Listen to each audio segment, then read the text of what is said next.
যখন আমরা হাঁটতে থাকি আর আমাদের পায়ে কাঁটা বিঁধে যায়, তখন মুখ দিয়ে আহ বেরিয়ে আসে, কান্না চলে আসে, আর অনেক সময় অভিশাপও বেরিয়ে আসে। কিন্তু আমরা কি কখনো এটা এইভাবে দেখেছি, এইভাবে ভেবেছি যে আমরা যে পথে চলেছি সেই পথে কাঁটা বিঁধেছে, নাকি আমরা সেই পথ নির্বাচন করেছি যাতে শুধুই কাঁটা রয়েছে? নাকি আমরা এভাবে ভেবে দেখেছি যে এই কাঁটা আমাদের কষ্ট দিতে এসেছে, নাকি এটা আমরাই বিছিয়ে রেখেছিলাম? সাবধান থাকা উচিত ছিল, কারণ কাঁটা বিঁধলে যন্ত্রণা হবে, চিৎকার করে ফেলতে পারি, মুখ থেকে অভিশাপও বেরিয়ে আসতে পারে। কিন্তু এই অভিশাপ শুধুমাত্র আমাদের তরফ থেকে অভিশাপ হয়, সামনের ব্যক্তিটির ওপরও নির্ভর করে। এবার সেই ব্যক্তি যদি এমন হয় যে ফুল আর কাঁটা এই দুই সমানভাবে গ্রহণ করতে পারে, তার কাছে অভিশাপও বরদানে পরিণত হয়। শেষ পর্যন্ত ব্যাপারটা দাঁড়ায় ভাবনা, চিন্তা, দৃষ্টিভঙ্গির ওপর। কারণ আপনার এই ভাবনাই সত্যি হয়ে সামনে আসে। সেই জন্য এই ভাবনা, চিন্তা, মানসিকতাকে গুরুত্ব সহকারে দেখবেন। এই বিবেচনা নিয়ে বিবেচনা করতে শিখুন। আমার কথার অর্থ হলো যে জীবনে যখন এরকম কিছু একটা ঘটবে, তখন ভেবে দেখুন যে এরকম কেন হলো। আপনি কি এমন কোনো কর্ম করেছিলেন যার কর্মফল এটা? এমন কোনো কাজ যা অনুচিত ছিল, অসত্য ছিল, যা অভদ্রতার কারণ ছিল? ভেবে দেখা প্রয়োজন। দেখুন, ইচ্ছে হলো আপনার যে আপনি কি করতে চান, ভাবনা আপনার, সত্য আপনার, জীবন আপনার, সিদ্ধান্ত আপনার। আসুন আর আমার সাথে ভালোবেসে বলুন, রাধা রাধা।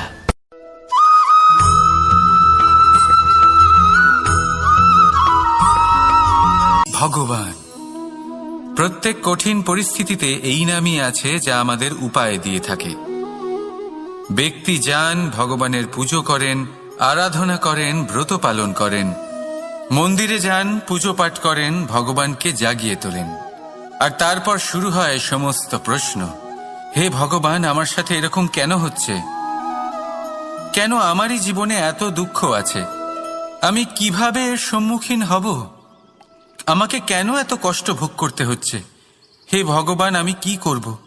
আমাকে সাহায্য করুন, কোনো রাস্তা দেখান।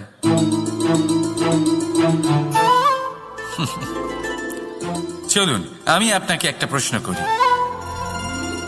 মন্দিরে যাওয়ার চেষ্টা করার আগে আপনি কি জীবনে ততটা চেষ্টা করেছেন যতটা সেই সমস্যাকে দূর করার জন্য দরকার ছিল?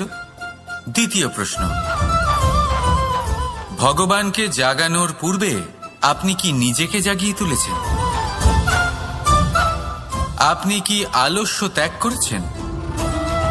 তৃতীয় প্রশ্ন, ভগবানকে জিজ্ঞাসা করার আগে আপনি কি নিজেকে জিজ্ঞাসা করেছেন যে আমি কেন এত অসফল হচ্ছি? যদি না করে থাকেন, তাহলে সবার আগে এটা করুন। আপনি সমস্ত প্রশ্নের উত্তর পাবেন, সমস্ত বিপদের পরিত্রাণ পাবেন। অন্য কোথাও নয়, নিজের ভেতরে তাকিয়ে দেখুন। চেষ্টা করুন নিজেকে জাগিয়ে তোলার। আপনি সফল অবশ্যই হবেন, কারণ এই পরমাত্মা, ওই পরমেশ্বর, ওই পরব্রহ্ম আপনার মধ্যেই তো আছে। রাধা রাধা।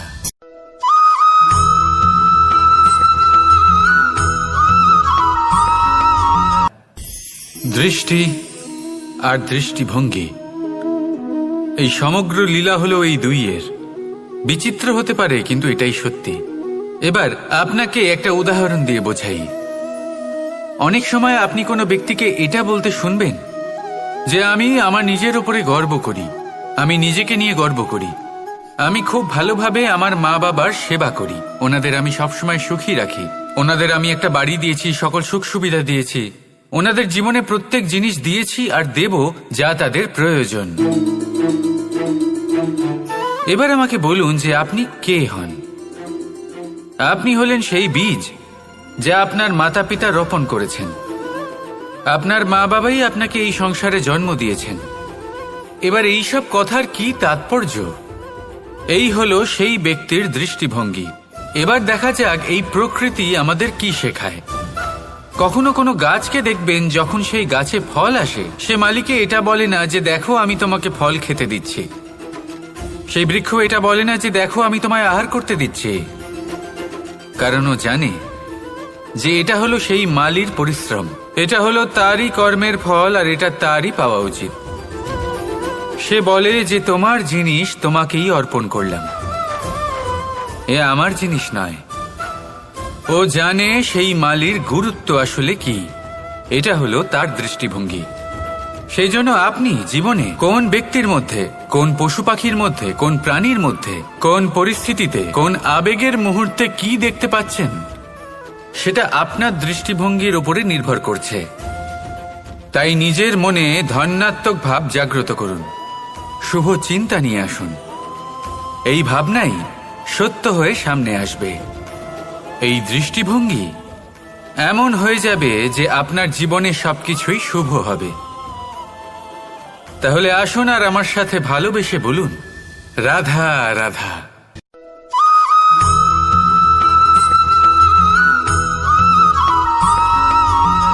নাম। জন্মগ্রহণের পর মানুষের জন্য এই নাম অত্যন্ত গুরুত্বপূর্ণ হয়। মাতা, পিতা, পুরোহিত সকলেই সেই অক্ষর খুঁজতে শুরু করেন যা দিয়ে আপনার নাম শুরু হবে। কিন্তু নাম আর রাশি এক হয়ে গেলেই কি সব কিছু ঠিক হয়ে যায়?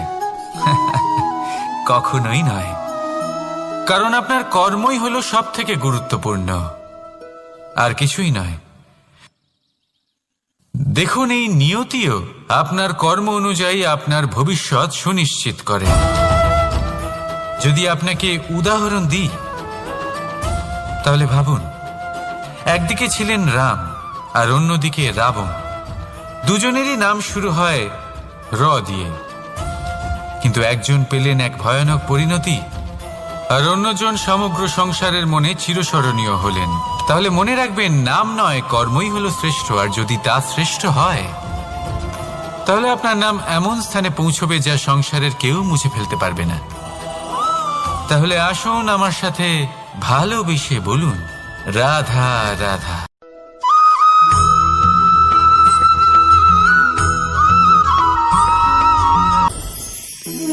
সময়। এই সময় আসলে কি? এই সময় একটা সরল রেখা তো কখনোই নয়। সময় হলো একটা চক্র, যেখানে এর আদি সেখানেই হলো এর অন্ত, আর যেখানে তা শেষ হয় সেখান থেকেই তার শুরু হয়। এই সময় একটা অত্যন্ত বিচিত্র চিন্তা, বিচিত্র ভাবনা, একটা বিচিত্র বস্তু যা কেউ বুঝতে পারেন না। এই সময়ের লীলা, এর কোনো প্রমাণ নেই, কোনো জ্ঞান নেই, কোনো পরিমাপ নেই। শুধু এটুকু আমরা জানতে পারি, যেখানে শেষ হবে সেখান থেকে একটা নতুন সূচনাও হবে। যা আজ আপনার কাছে আছে, কাল অন্য কারোর কাছে যাবে, তারপরে তার কাছ থেকেও অন্য কারোর কাছে যাবে, তারপরে তার থেকেও ছিনিয়ে নেওয়া হবে। এই নিয়তির একজনের কাছ থেকে অন্যজনের কাছে আদান প্রদানের এই সময় হলো আপনার সময়। এই সময়ের সদ্ব্যবহার করুন, এই সময়কে বাঁচুন। আপনাকে শুধু এটাই সুনিশ্চিত করতে হবে যে আপনি কোন পক্ষে আছেন। আর সত্যি বলতে কি, আপনার জীবনের পরিণাম নির্ভর করে আপনার নির্বাচনের ওপর। আপনি কোন পক্ষ নির্বাচন করছেন। তাহলে মনে রাখবেন, জীবনে সেই পক্ষই নির্বাচন করবেন যা চয়ন করার পরে আপনি সুখ অনুভব করবেন, আপনি সন্তোষ লাভ করবেন, প্রসন্নতা লাভ করবেন। আর আমি এটাই সুনিশ্চিত করব যে এই পক্ষ যেন শান্তির পক্ষ হয়, এই পক্ষই যেন প্রেমের পক্ষ হয়। তাহলে চিন্তা করবেন না, আর আসুন আমার সাথে ভালোবেসে বলুন, রাধা রাধা।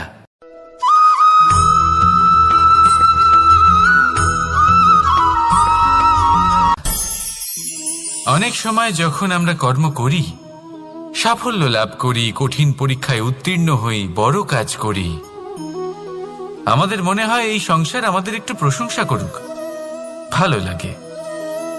অনেকবার মনে হয় এটা হলো আমাদের কর্মের ফলই বটে, আমরা আনন্দ পাই। কিন্তু যখন আমরা এই প্রশংসা পাই না, তখন কি হয়? আমরা দুঃখী হয়ে যাই, ভেঙে পড়ি।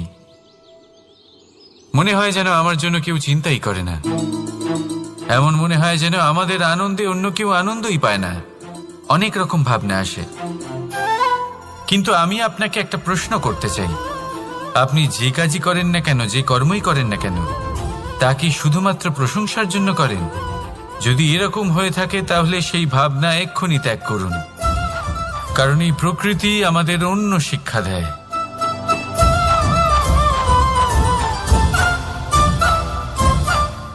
এই ফুলকে দেখুন, এই যে ফুলের সুবাস, যা আমার মনকে উচ্ছ্বসিত করে তোলে, মনে শক্তির সঞ্চার করে, এই সুগন্ধ। কিন্তু ভেবে দেখুন, ফুলের কিন্তু এই কাজ করার জন্য কোনো প্রশংসারই প্রয়োজন হয় না। এটাই হলো প্রকৃতির শিক্ষা। যিনি সৎ হন, সৎকর্ম করেন, তার কোনো প্রশংসার প্রয়োজন হয় না, কারণ ওনার কর্মই হলো ওনার সুবাস।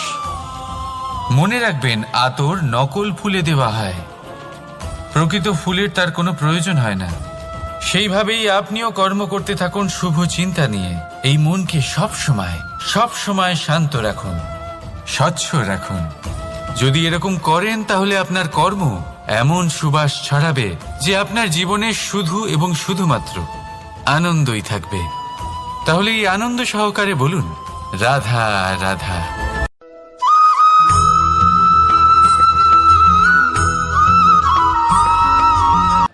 কর্ম এবং ফল দেখতে গেলে এই সমস্ত ব্রহ্মাণ্ড এই দুইয়ের মাঝেই স্থির হয়ে আছে। মানুষজন কর্ম করেন ভালো ফল লাভের আশায়, আর ভালো ফল লাভের আশায় উনি এটাই ভুলে যান যে উনি যে কর্ম করছেন তা কি করছেন। আমি বলেছিলাম কর্ম করুন ফলের চিন্তা না করে, কিন্তু কি কর্ম করছেন সেই বিষয়ে ভাবাটাও অত্যন্ত আবশ্যক। নয়তো অনেক সময় আমরা এমন কর্ম করে ফেলি যা না চাইতেও বিষে পরিণত হয়, যা হয়েছে দুঃশাসনের সাথে, দুর্যোধনের সাথে, গুরু দ্রোণের সাথে। একজনের মানসিকতা উচিত ছিল না, একজনের বিবেক উচিত ছিল না, আরেকজন যে পক্ষ নির্বাচন করেছিলেন সেই পক্ষ উচিত ছিল না। আর যা কিছু ওনাদের সাথে হলো, আপনার আমাদের সকলের সাথে তা হতে পারে। আমি বলেছিলাম কর্ম করুন, ফলের চিন্তা করবেন না, কিন্তু এই কর্মের বিষয়ে বিচার করে দেখাটাও ততটাই আবশ্যক। দেখুন, কর্ম করার উচিত প্রক্রিয়া ফলের চিন্তা না করা, কিন্তু যদি আপনার কর্ম শুভ হয় তাহলে তার ফলও নিয়তি আপনাকেই দেবে। সর্বদা কর্ম করার সময় এটা ভাবুন যে আপনার এই কর্ম এই সংসারকে, এই সমাজকে, আপনার পরিবারকে, আপনার আশেপাশের মানুষজনকে কোন দিশায় নিয়ে যাবে। যদি এটা সবার জন্য মঙ্গলময় হয় তাহলে কর্ম করতে থাকুন। আর হ্যাঁ, নিশ্চিত রূপে ফলের চিন্তা করবেন না। আসুন আমার সাথে ভালোবেসে বলুন, রাধা রাধা।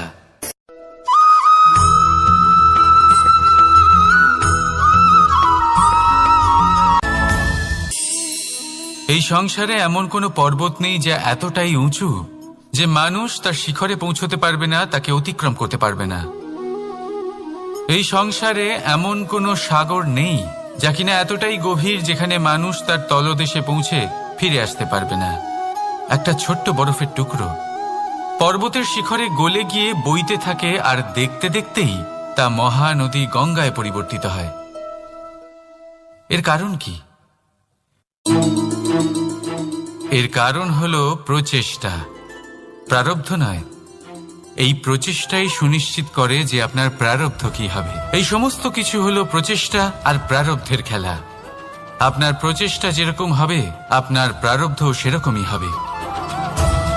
আর আপনার প্রচেষ্টা যদি উচ্চ মানের হয় তাহলে প্রারব্ধকে আপনার সামনে নত হতেই হবে। কি বলেন? তাহলে আসুন আমার সাথে ভালোবেসে বলুন, রাধা রাধা। অনেক সময় মানুষ অতীতকে দেখেন আর তখন অহংবোধে পরিপূর্ণ হয়ে ওঠেন। কখনো বর্তমানের দিকে তাকান, ভবিষ্যতের দিকে তাকান আর পরিতৃপ্তিতে ভরে ওঠেন। কেন বুঝতে পারেন না একটা সহজ কথা? এই যে সৃষ্টি, এই সৃষ্টি হলো একটা বড় চক্র, যা বারংবার আপনার কাছে ফিরে আসবেই। কঠিন থেকে কঠিনতর পরীক্ষায় আপনাকে নিযুক্ত করবে, যাতে আপনাকে উত্তীর্ণ হতেই হবে। যা কাল ছিল তা আজ নেই, এটা সবাই জানেন। যা আজ আছে তা হয়তো কাল থাকবে না, এটাও আপনাকে মেনে নিতে হবে, তাও আবার হাসি মুখে। শান্ত থাকতে শিখুন আর কখনোই মনের মধ্যে অহংকার উৎপন্ন হতে দেবেন না। হতে শিখুন সেই হিমবাহের মতো। হয়তো এই জন্যই এত শীতল থাকে, কারণ ও জানে গতকালও জল রূপে ছিল, আজ বরফ রূপে হয়তো আছে, কিন্তু কাল পুনরায় সে জলেই পরিণত হবে। নিজেকে শান্ত রাখুন। হয়তো আজ আপনি সাফল্যের শিখরে আছেন, হয়তো বা নেই। আপনাকে প্রত্যেক দিন অবশ্যই দেখতে হবে। শুধু নিরন্তর প্রচেষ্টা করতে থাকুন, প্রত্যেক পরিস্থিতির জন্য তৈরি থাকুন, আর একে ভারসাম্যে রাখতে শিখুন। আপনার কাল হোক, আজ হোক বা আগামীকাল, আপনার ভালো দিন হোক বা খারাপ দিন, সব পবিত্র হয়ে যাবে। তাহলে আসুন আর আমার সাথে ভালোবেসে বলুন, রাধা রাধা।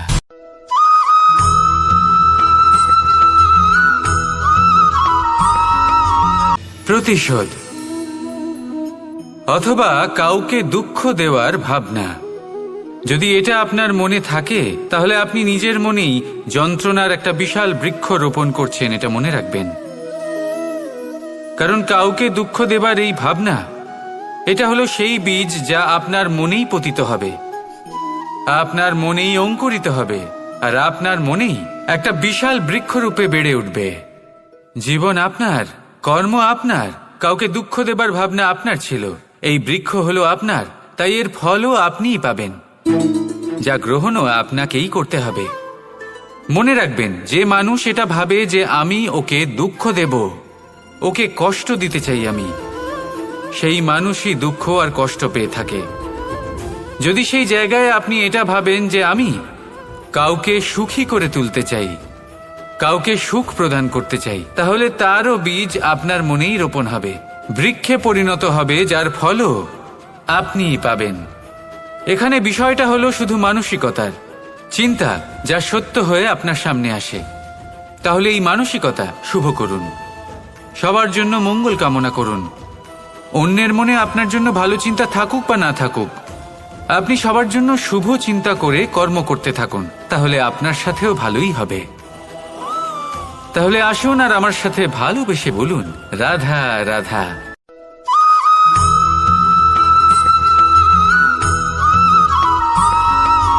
দোল উৎসবে এই সমগ্র সংসার রং নিয়ে খেলা করে, কিন্তু এই রঙের সারমর্ম এই সংসার কি জানে? কখনো দেখেছেন একটা চিন্তিত মুখ শুধুমাত্র রঙের স্পর্শ পেয়ে আনন্দিত হয়ে ওঠে? দোলে আমরা কি করি? পুরাতনকে ত্যাগ করি আর নতুনকে স্বাগত জানাই। শিশিরকে বিদায় জানিয়ে এক সুন্দর, এক নতুন ঋতুকে আগমন জানাই। দুশ্চিন্তা দূর করে আসার নতুন রঙে রঙিন হয়ে ওঠা, নিজেকে আনন্দিত করা, এটাই তো হলো দোল।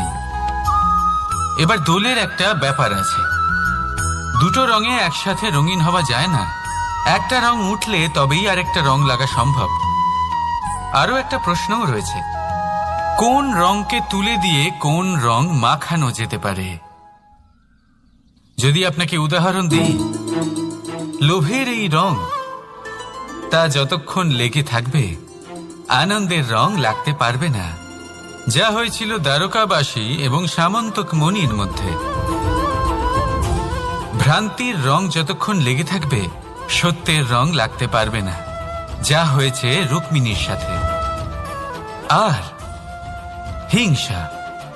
হিংসার এই রং যতক্ষণ লেগে থাকবে প্রেমের রং ততক্ষণ লাগতেই পারবে না, যা হয় আপনার আমার সবার সাথে।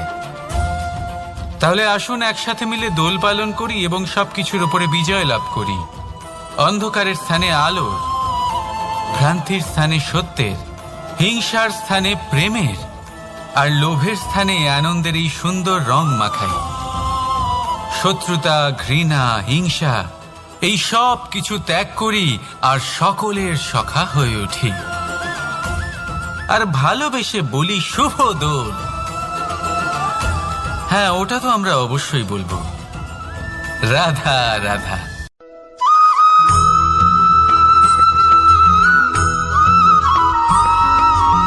কখনো কখনো মানুষ মনে করেন যে সে নিজেই সব থেকে বেশি শক্তিশালী, তিনি হলেন জ্ঞানী। দেখুন, এটা ভালো ব্যাপার যে আপনার মধ্যে শক্তি আছে, জ্ঞান আছে, আর এটা শুধু আপনার জন্য নয়, এই সমস্ত সমাজের জন্য, দেশের জন্য, সমগ্র পৃথিবীর জন্য অত্যন্ত আবশ্যক। কিন্তু এই কথাটাও বোঝা অত্যন্ত আবশ্যক যে এই জ্ঞান যেন কখনো অহংকার না হয়ে ওঠে। যখন মানুষের মধ্যে জ্ঞান থাকে তখন সে রাম হয়ে ওঠে।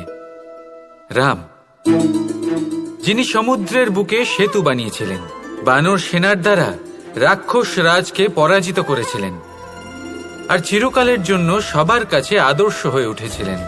আর যদি মানুষের মনে অহংকার জন্মায় তাহলে সে রাবণ হয়ে ওঠে। দেশে বিদেশে যতই খ্যাতি থাকুক না কেন, সে রাক্ষস হয়ে ওঠে, নিজের সাথে সাথে সমস্ত কুলের বিনাশ করে বসে। এবার জ্ঞান নাকি অহংকার, আপনার কি চাই সেই সিদ্ধান্ত আপনার, আর আপনার এই সিদ্ধান্তই নিশ্চিত করবে যে আপনার কর্ম কি হবে, আর আপনার এই কর্মই নিশ্চিত করে দেবে আপনার প্রারব্ধ কি হবে। তাহলে শুভ কর্ম করুন আর আমার সাথে ভালোবেসে বলুন, রাধা রাধা।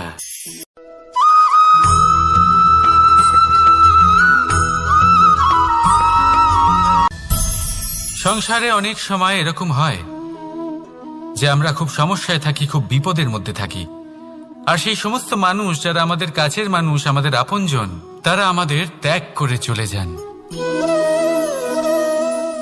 আমরা এই সময় দুঃখ পাই, নিরাশ হয়ে পড়ি এবং একা একাই সেই সমস্যাকেও কাটিয়ে উঠি। এবার পরিস্থিতি যেমন খুশি হোক না কেন, সেই সব মানুষ যারা এমন সময় আপনাকে ত্যাগ করেছেন তাদের প্রতি ক্রুদ্ধ হওয়া, অভিমান করা, এটা অনুচিত। আমি বলবো তাদের প্রতি কৃতজ্ঞ থাকুন। আমি বলবো তাদের ধন্যবাদ জানান যে তারা এমন সময় আপনার সঙ্গ ত্যাগ করেছেন যখন আপনার তাদের সব থেকে বেশি প্রয়োজন ছিল। কারণ দেখুন, হয় তাদের বিশ্বাস ছিল যে আপনি নিজেই এই বিপদ থেকে বেরিয়ে আসতে পারবেন, বা তাদের ত্যাগ করার জন্য আপনি নিজের উৎসাহ বাড়িয়ে তুললেন, আপনি নিজের শক্তি বাড়ালেন এবং নিজে সেই সমস্যা থেকে বেরিয়ে আসলেন। নিজের খারাপ সময়কে আপনি নিজেই ভালো সময় করে তুললেন। শেষ পর্যন্ত আপনি আরো শক্তিশালী হয়ে উঠলেন, আরো শ্রেষ্ঠ হয়ে উঠলেন। আর এটাই তো আপনার বিজয়, যার কারণ হলো তাদের আপনাকে ত্যাগ করা। তাহলে তাদের ধন্যবাদ জানান আর আমার সাথে ভালোবেসে বলুন, রাধা রাধা।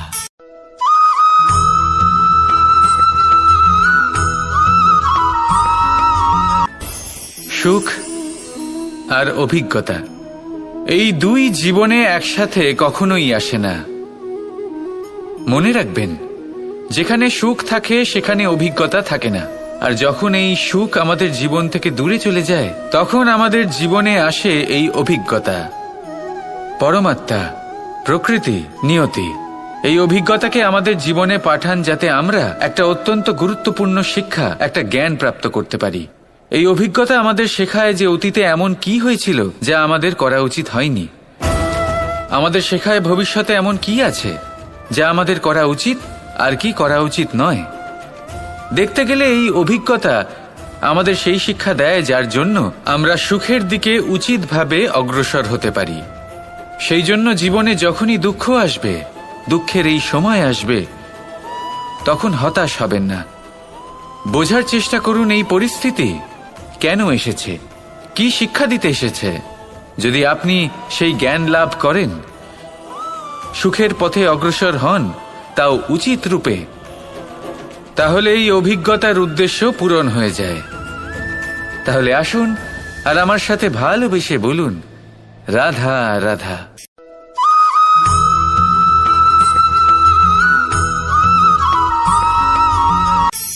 ধন, ধন হলো কারোর জন্য মোহ, আবার কারোর জন্য মায়া, কারোর জন্য হয়তো ভাগ্য, আবার কারোর জন্য কর্মের পারিশ্রমিক। দেখতে গেলে এই ধন হয়তো সবার জন্যই অত্যন্ত প্রয়োজনীয় হয়ে থাকে। সেই জন্যই তো মানুষ নিজের সমস্ত জীবন অতিবাহিত করেন এই ধন অর্জন করার জন্য। অনেক মানুষ এমনও হয় যাদের সমস্ত জীবন এই ধন অর্জন করতেই কেটে যায়। প্রত্যেক মানুষই চেষ্টা করেন যেন তিনি ধনী হন, যত সম্ভব বেশি ধন অর্জন করতে পারেন, সম্পন্ন থাকতে পারেন। আর তা হবে নাই বা কেন?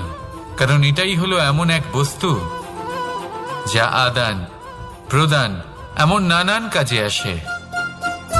চেষ্টা তো সব মানুষই করেন, ধন অর্জন সব মানুষ করতে পারেন না।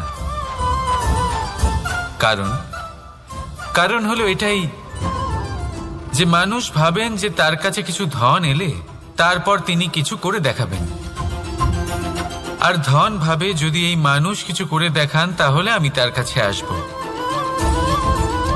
সেই জন্য কিছু করে দেখান, এমন শ্রেষ্ঠ কাজ করে দেখান যাতে ধন নিজেই আপনার কাছে ছুটে আসে। যদি আপনি ধন লাভের আশায় ছোটেন তাহলে আপনি নিজের সন্তোষ ভাব হারিয়ে ফেলবেন। কিন্তু এই সম্পত্তি যদি আপনার কাছে ছুটে আসে তাহলে আপনাকে মহান বলা হবে। সেই জন্য কাজ করুন, শ্রেষ্ঠ কাজ করে দেখান, দেখবেন এই ধন ফলস্বরূপ আপনার কাছে আসবেই আসবে। তাহলে আসুন আমার সাথে ভালোবেসে বলুন, রাধা রাধা।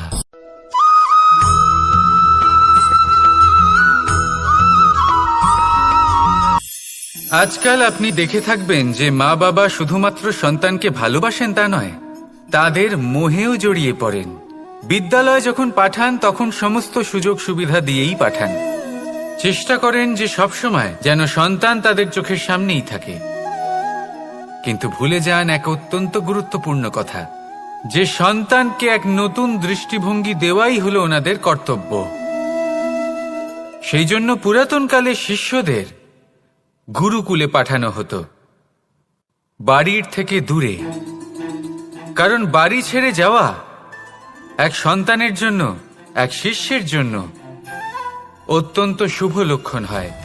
যখন সে বাড়ির থেকে দূরে, গৃহস্থের থেকে দূরে থাকবে, তখন এই সংসারকে সে এক নতুন দৃষ্টিভঙ্গি দিয়ে দেখবে, পরখ করবে, বুঝতে পারবে, আর সবকিছু নিজে থেকেই শিখে যাবে কখন আক্রমণ করতে হয়, কখন পিছু হটতে হয়, কিভাবে এই সংসারের সম্মুখীন হতে হয়। আর এটা আপনার দৃষ্টি ওকে শেখাতে পারবে না, ওর অভিজ্ঞতা ওকে শেখাতে পারবে।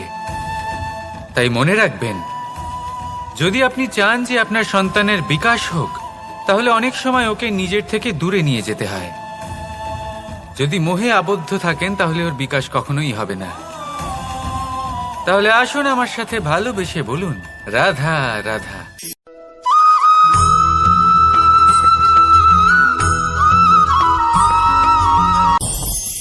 আমাদের মনে সবসময় একটা প্রশ্ন এসেই থাকে, এই জীবন যা কিনা ঈশ্বর আমাদের দিয়েছেন, একটা জীবন। ঈশ্বর এক আত্মা দিয়েছেন পৃথিবীতে বাঁচার জন্য। যতদূর আমরা জানি আমাদের কাছে একটাই জীবন রয়েছে। আমরা ভাবি এই জীবন গুছিয়ে কিভাবে রাখা যায়। প্রত্যেক মানুষ ভাবেন যে আমি কি করি যাতে এই জীবনকে গুছিয়ে রাখা যায়, কিরকম কর্ম করব, কিরকম পুণ্য করব, কি ধরনের শাস্ত্র পড়ব যাতে আমি সেই জ্ঞান অর্জন করি যাতে জীবনটা সুন্দর করে তুলতে পারি। আমাদের সমগ্র জীবন কেটে যায় এই প্রশ্নের উত্তর খুঁজতে, সেই শাস্ত্র অধ্যয়ন করতে। এমন অনেক মানুষ তাও বুঝতে পারেন না। আসুন আজ আমি আপনাকে একটা সহজ কথা বলি, যার দ্বারা আপনি নিজের জীবন সুন্দর করবেন। জীবন, জিহ্বা, এদের দুজনেরই হলো একটাই রাশি। জিহ্বা অর্থাৎ আপনার কথা, এই কথাকে সংযত রাখুন, একে সুন্দর করে তুলুন, মধুর কথা বলুন, যতটা সম্ভব একে নিয়ন্ত্রণে রাখুন, আপনার জীবন সুন্দর হয়ে উঠবে। কারণ এই শব্দ হয় অত্যন্ত শক্তিশালী। এটা হলো এমন এক বন্ধন যা আপনার সামনের মানুষকে আপনার ব্যক্তিত্বের সাথে জুড়ে দিতে পারে। তাই এই শব্দ সংযত রাখুন, একে সুন্দর করে তুলুন। আপনার জীবন আপনা থেকেই সুন্দর হয়ে উঠবে। আর আসুন, এই মধুর সুন্দর অনুভূতি দিয়ে বলুন, রাধা রাধা।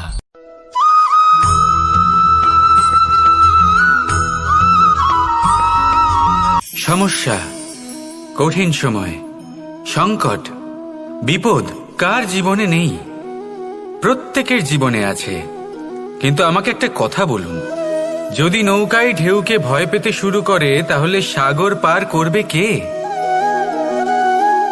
কখনো কোনো ছোট্ট পিঁপড়েকে দেখেছেন যে আকারে হয়তো ছোট হতে পারে কিন্তু বড় শিক্ষা দিয়ে যায়? কিন্তু আমরা শিখি না। এবার দেখুন একটা পিঁপড়েকে যে ভোজনের খোঁজে বাইরে বের হয়, একটা ছোট্ট দানা তুলে নেয়। ছোট দানা তোলে কারণ তার থেকে বেশি সে তুলতেই পারবে না। সে দানা নিয়ে চলতে শুরু করে, কোনো দেওয়ালে উঠে পড়ে, আবার পড়েও যায়। সেই দানা দূরে কোথাও একটা পড়ে যায়, তা আবার খোঁজে, তুলে নেয়, আবার চলতে থাকে।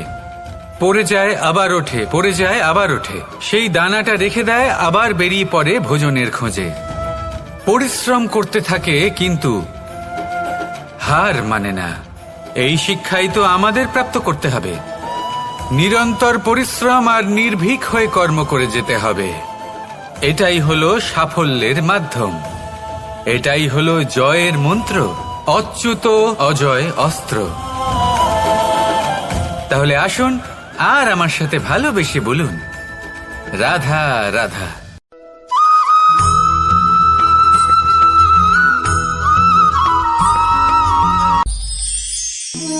জীবন, এই জীবন আসলে কি?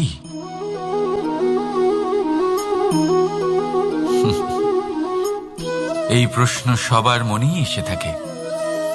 সবার মন এই প্রশ্নের জন্যই চিন্তিত থাকে। এই জীবন আসলে কি? এর উদ্দেশ্য আসলে কি? কি করা যেতে পারে এই জীবনে? এই জীবন কি কিছু পাওয়ার,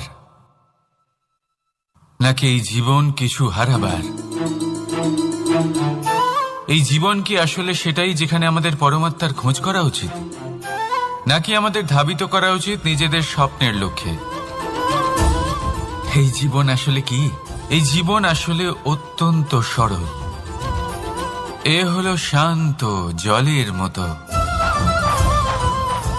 একটা আয়নার মতো এই জীবন। এই জীবন আসলে ঠিক যেন এক আয়নার মতো। আয়না কি করে? আপনাকে সেটাই দেখায় যা আপনি করে থাকেন। আপনি হাসি মুখে আয়নার দিকে তাকান, আয়না আপনাকে আপনারই মুখ দেখাবে, সেই হাসি সমেত। আপনি রেগে গিয়ে আয়নার দিকে তাকান, আয়না আপনাকে সেটাই দেখাবে। আপনি প্রসন্নভাবে হেসে আয়নার দিকে তাকালে আয়না আপনাকে সেটাই দেখাবে। এটাই হলো জীবন, একটা আয়নার মতো। আপনি এটা ভাববেন না যে এই জীবন আপনাকে কি দিয়েছে, বরং এটা ভেবে দেখুন যে আপনি এই জীবনকে কি প্রদান করেছেন। যদি আপনি এই জীবনকে সুখ প্রদান করেন, আনন্দ দিতে পারেন, ভালোবাসা দিতে পারেন, তাহলে এই জীবনও আপনাকে সুখ, আনন্দ আর ভালোবাসাই দেবে। তাহলে আসুন এই সুখ, আনন্দ আর ভালোবাসা দিয়ে বলুন, রাধা রাধা।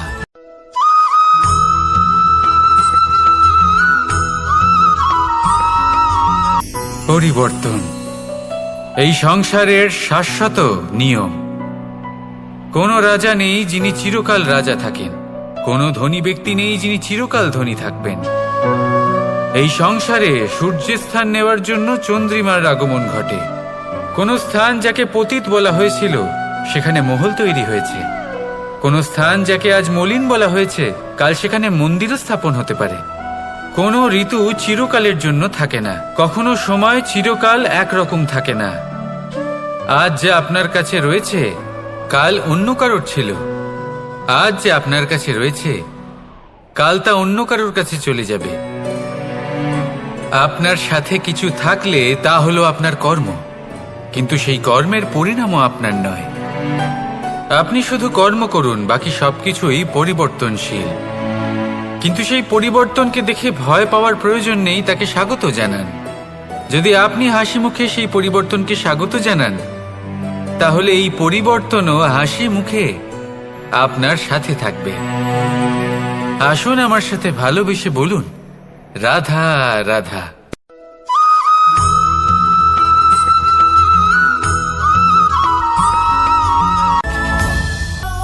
ধরিত্রীর বুকে গজিয়ে ওঠা এই দুব্ব ঘাস দেখেছেন?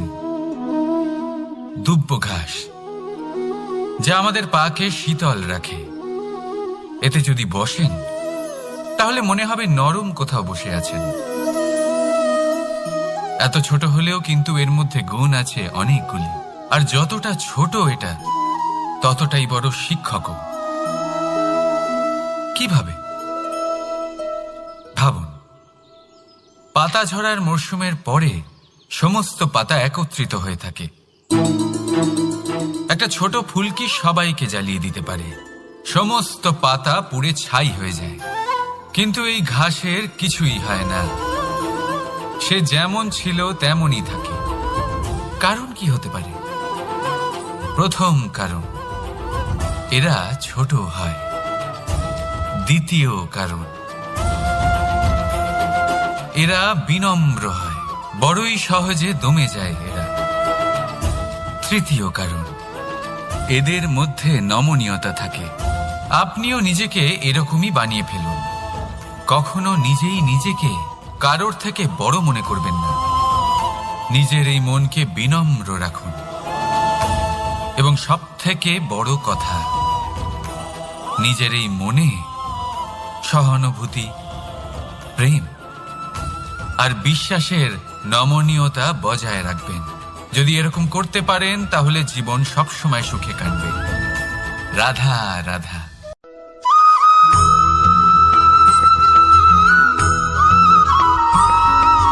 সদিচ্ছা, দেখতে গেলে 3 অক্ষরে তৈরি এই শব্দ, কিন্তু সমস্ত ত্রিলোক তার উপরেই আধারিত।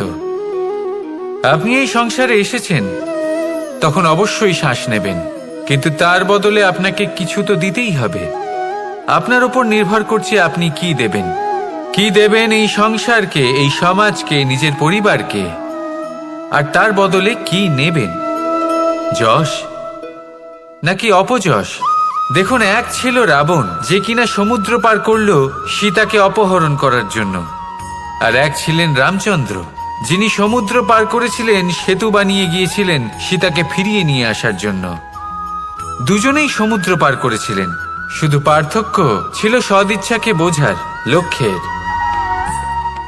অনেক মানুষের যাত্রা একরকম হতেই পারে, কিন্তু আনন্দ তখনই লাভ করবেন যখন লক্ষ্য শুভ হবে, মহান হবে। এই লক্ষ্য দিয়ে এই সংসারের কল্যাণ হবে এবং মানুষের সম্মান হবে। যদি আপনার সংকল্প উচিত হয়, তাহলে আপনার লক্ষ্য উচিতই হবে, নয়তো শুধুমাত্র বিনাশ হবে। আর উচিত এটাই হবে যে বিনাশের হাত থেকে যেন নিজেকে বাঁচানো যায়, কি বলেন? তাই জীবনে যে লক্ষ্য স্থির করছেন, মনে রাখবেন তা যেন শুভ লক্ষ্য হয়। যদি এরকম হয়, তাহলে আপনার যাত্রা, আপনার জীবন দুটোই শুভময় হবে। আসুন আর আমার সাথে ভালোবেসে বলুন, রাধা রাধা।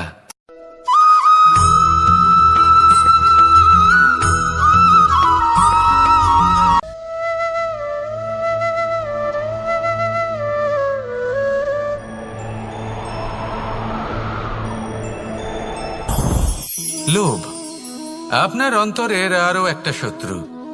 দেখতে গেলে এটা একটা শব্দ, একটা সংস্কৃত শব্দ, লব ধাতু থেকে উৎপন্ন হয়েছে।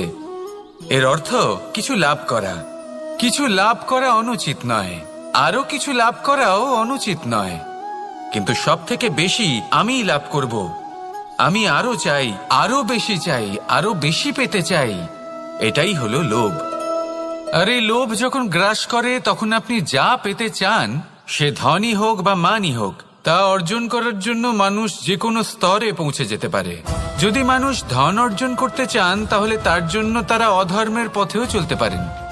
যদি সম্মান অর্জন করতে চান তাহলে অন্য মানুষকে ছোটও করতে পারেন। শেষ পর্যন্ত আপনার এটা মনে হতে পারে যে যদি একটু অল্পই প্রাপ্ত করতাম কিন্তু ভালোবেসে প্রাপ্ত করতাম, এই জীবন আরো অনেক বেশি সুখী হতো। লোভ আপনার জীবনে, আপনার মনে কখন যে প্রবেশ করবে সেটা আপনি জানতেও পারবেন না। তাই এটা চিনতে শিখুন আর তৎক্ষণাৎ জীবন থেকে বাইরে ফেলে দিন। যা কিছু লাভ করতে চান তা ভালোবেসে লাভ করুন, আর সেই ভালোবাসার সাথেই বলুন রাধা রাধা।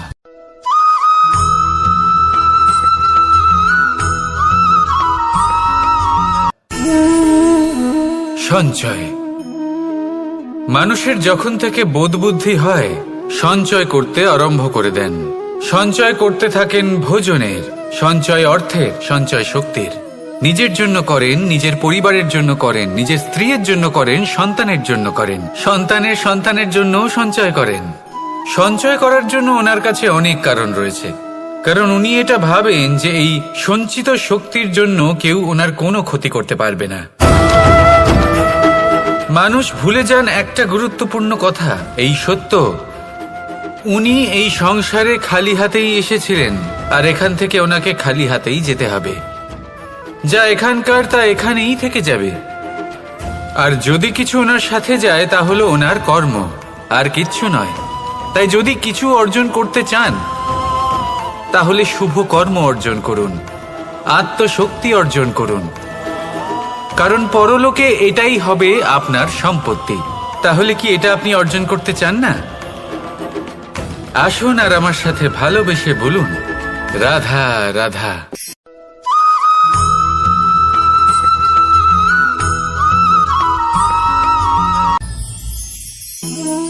জীবনে ক্ষমা চাওয়া তাও কিছুটা সহজ, ক্ষমা করতে পারা অত্যন্ত কঠিন। ক্ষমা 2 অক্ষরের এই শব্দ হতে পারে, কিন্তু অত্যন্ত বড় এই শব্দ, অত্যন্ত গুরুত্বপূর্ণ এই শব্দ। কখনো কখনো অন্য কাউকে ক্ষমা করে দেওয়া তাও কিছুটা সহজ কাজ, কিন্তু নিজেকে ক্ষমা করতে পারা অত্যন্ত কঠিন হয়ে দাঁড়ায়। অতীতে যদি আমাদের এমন কোনো ভুল হয় যে কারণে আমরা নিজেকে ক্ষমা করতে পারি না, অনেক সময় এমন কিছু ভুল করে বসি যে বিষয় শুধু আমরাই জানি, কিন্তু আমরা নিজেকে ক্ষমাই করতে পারি না, আর আমাদের বিকাশ সেখানে স্তব্ধ হয়ে যায়। কারণ যদি আপনি ক্ষমা করতে না শেখেন, নিজেকে ক্ষমা যদি না করতে পারেন, তাহলে তা আপনার জীবনের সবথেকে বড় বাধা হয়ে দাঁড়াবে। সেই জন্য জীবনে অবশ্যই শিখুন যে কিভাবে নিজেকে ক্ষমা করতে হয়, আর শিখুন যে আগের করা ভুল আবার কি করে না করা যেতে পারে। এই মন হালকা হবে আর প্রসন্ন হয়ে বলবে রাধা রাধা।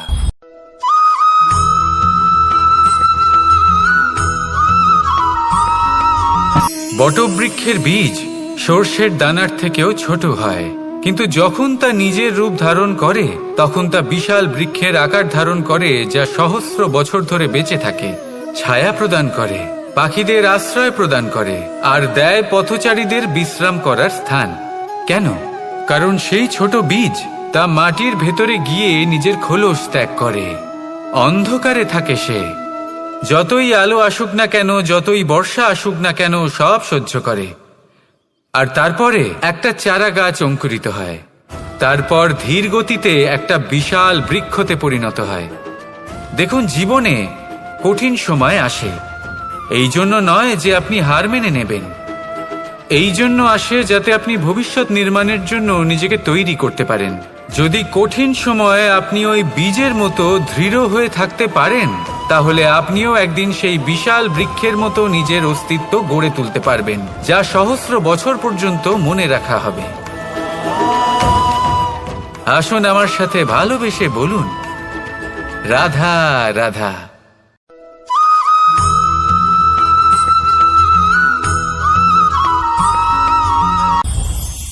এই সংসারে যখনই কোনো সমস্যা আসে তখন আমরা আমাদের সব থেকে বড় সম্বলের কাছে আশ্রয় খুঁজি, তা হলো আমাদের বিশ্বাস।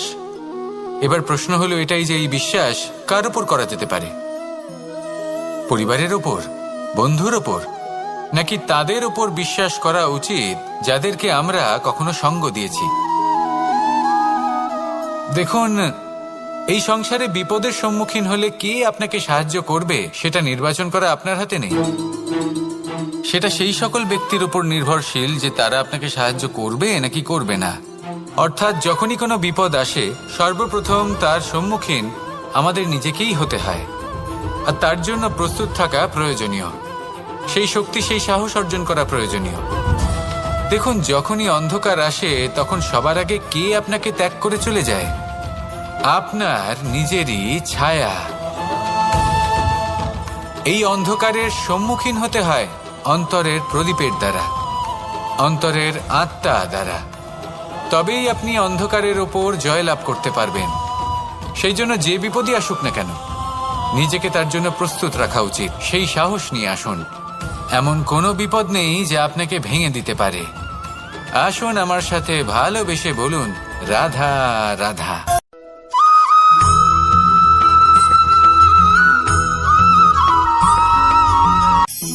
আপনি কখনো জীবনে সূর্যোদয় দেখেছেন?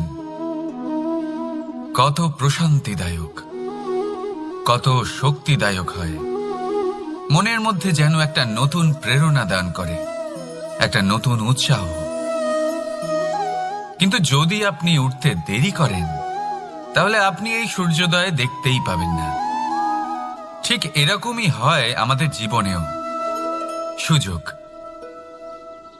সূর্যোদয়ের মতো। যদি আপনি আপনার জীবনে দরকারের চেয়ে বেশি অপেক্ষা করেন এই সুযোগের সদ্ব্যবহার করতে, তাহলে এই সুযোগ আপনার অপেক্ষা কখনোই করবে না, তা চলে যাবে। সেই জন্য এদের সামলে রাখুন। সঠিক সময় আসলে এই সুযোগের সদ্ব্যবহার করুন। নিজের কর্মকে সম্পূর্ণরূপে সার্থক করুন।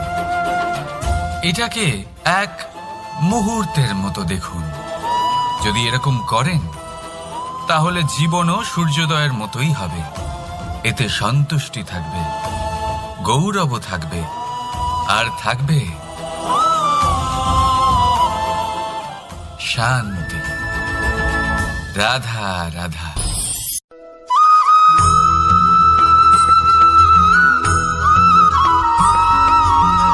মানুষ সবসময় চায় যে তার জীবনে যেন কখনো কোনো সমস্যাই না আসে। সে চায় তার জীবন যেন শুধুমাত্র শান্তি এবং সুখের দ্বারা পূর্ণ থাকে।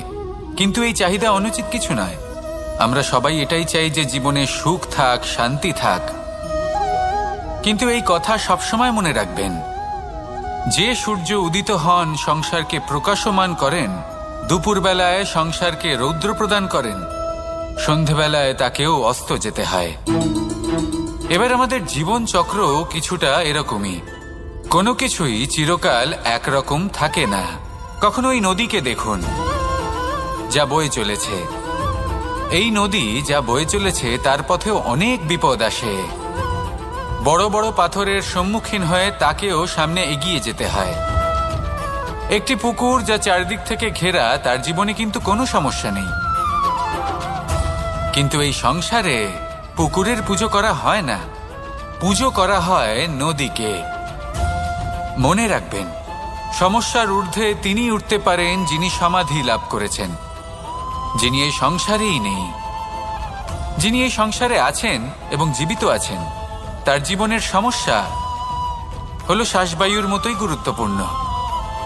আসুন আমার সাথে ভালোবেসে বলুন, রাধা রাধা।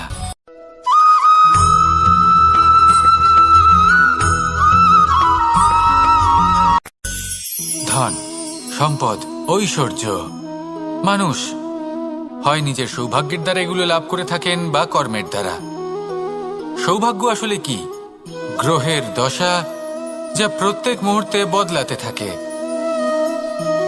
কর্মের মাধ্যমে যখন আপনি ধন অর্জন করেন তখন সেই ধন আপনার আগামী প্রজন্ম লাভ করে। সেটা হয় সে ভোগ করে বা তার জন্য তার ভোগান্তি হয়। আর এটা নির্ভর করছে আপনার কর্মের ওপরে। কি কর্ম করেছেন আপনি সেই ধনকে লাভ করার জন্য। যদি আপনি সৎ পথে চলেন নিষ্ঠা ভরে আপনি কর্ম করে থাকেন এবং তার ফলে আপনি ধন অর্জন করে থাকেন, তাহলে আপনার আগামী প্রজন্ম সেটা ভোগ করবে, সেটা প্রয়োগ করবে নিজের বিকাশের জন্য। কিন্তু যদি আপনি কুকর্ম করে থাকেন, কোনো রকম ছলনা করে থাকেন এই ধন লাভ করার জন্য, তাহলে 100% আপনার আগামী প্রজন্মকে এর জন্য ভুগতেই হবে। তাহলে আপনি কি চাইবেন, যে আপনার আগামী প্রজন্ম সুখ ভোগ করবে নাকি আপনার কুকর্মের পরিণাম ভোগ করবে? নির্বাচন আপনারই। আসুন আমার সাথে ভালোবেসে বলুন, রাধা রাধা।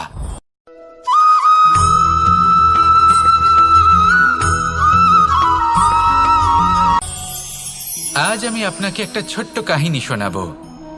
একবার আমি, রাধা আর দাদা আমরা তিনজনে মিলে লুকিয়ে একটা উপবনে গেলাম আম পেড়ে খেতে। অনেক পরিশ্রম করে আমরা ওখানে পৌঁছলাম আর আমরা আশ্চর্যচকিত হয়ে গেলাম এটা দেখে যে এবার তো আম পাকেইনি। এবার দাদা কি করলেন, একটা আম পাড়লেন আর সেটা চাখলেন, আর উনি নিরাশ হয়ে পড়লেন। উনি বললেন যে এটা তো খুবই টক। তারপর রাধা একটা আম পাড়লো আর সেটা চেখে দেখলো, আর রাধা উৎসাহিত হয়ে পড়ল। আমি রাধাকে জিজ্ঞেস করলাম, কি হয়েছে, তুমি এত উৎসাহিত কেন? তখন রাধা বলল যে এবার এত বেশি টক আম হয়েছে যে এগুলো দিয়ে আমরা আচার বানাবো। তাহলে দাদা ওখান থেকে বেরিয়ে গেলেন নিরাশ হয়ে এবং খালি হাতে। রাধাও ওখান থেকে বেরিয়ে গেল কিন্তু উৎসাহিত হয়ে, আর অনেকগুলো কাঁচা আম সাথে নিয়ে। এর থেকে আমরা কি শিক্ষা পেতে পারি? যে প্রত্যেকটা স্থানে এমন কিছু রয়েছে যেখান থেকে আমরা কিছু একটা শিক্ষা লাভ করতে পারি, যা আমাদেরকে বিকাশের পথে নিয়ে যেতে পারে। এই শিক্ষা প্রত্যেক স্থানে আছে। সবকিছু আমাদের দৃষ্টিভঙ্গির উপর নির্ভর করছে। যখনই আমাদের জীবনে, আমাদের সম্পর্কে কোনো সমস্যা, কোনো বিপদ আসে, তখন বেশিরভাগ মানুষ সেই বিষয় নিয়ে দুঃখী হয়ে পড়েন। আর কিছু মানুষ এমনও থাকেন যারা শেষ পর্যন্ত তার সমাধান করেন, বিপদকে পরাজিত করেন, সম্পর্কগুলিকে আবার জুড়ে দেন।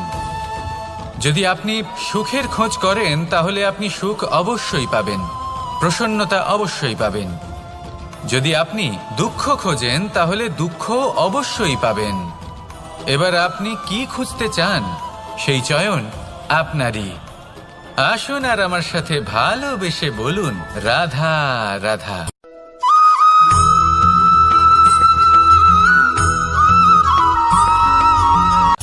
আমার কাছে যশোদা মা যেমন, আমার কাছে দেবকী মা যেমন, আমার কাছে ঠিক তেমনই হলেন গোমাতা। এবার ভেবে দেখার বিষয় হলো এটা, যে এই সংসারে অসংখ্য প্রাণী আছে।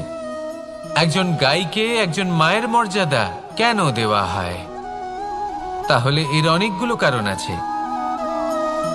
এই গাই অর্থাৎ গোমাতা, এনারা হলেন অত্যন্ত শান্ত, শান্তিপ্রিয়, কখনো কারোর কোনো ক্ষতি করতেই পারেন না। গোমাতা যে দুধ নিজের বাছুরকে পান করান সেই দুধই আমাদেরও দেন। সেই দুধ পান করে আমরা শক্তি লাভ করি। এই দুধ থেকে আমরা মাখন, ঘি, পায়েস, এইসব সুস্বাদু খাবার লাভ করি। গোমাতার গোবর আমাদের জ্বালানি হিসেবে সাহায্য করে, যার ফলে খুব কম সংখ্যক কাঠ ব্যবহার করা যায় এবং বেশিরভাগ জঙ্গল সুরক্ষিত থাকে। গোমাতার গোমূত্র, সেটাও আমাদের কাছে লাভজনক। এর দ্বারা আমরা অনেক রোগ থেকে মুক্তি লাভ করতে পারি। গোমাতা যখন একটি বাছুরকে জন্ম দেন তখন সেই বড় হয়ে আমাদের ক্ষেত কর্ষণ করে। সেই জন্য গাইকেও জীবনে মায়ের মর্যাদা দেবেন। যতটা সম্ভব তাকে সেবা করুন এবং ভালোবেসে তাকে পালন করুন। এই মন নিজে থেকেই প্রসন্ন হয়ে বলবে, রাধা রাধা।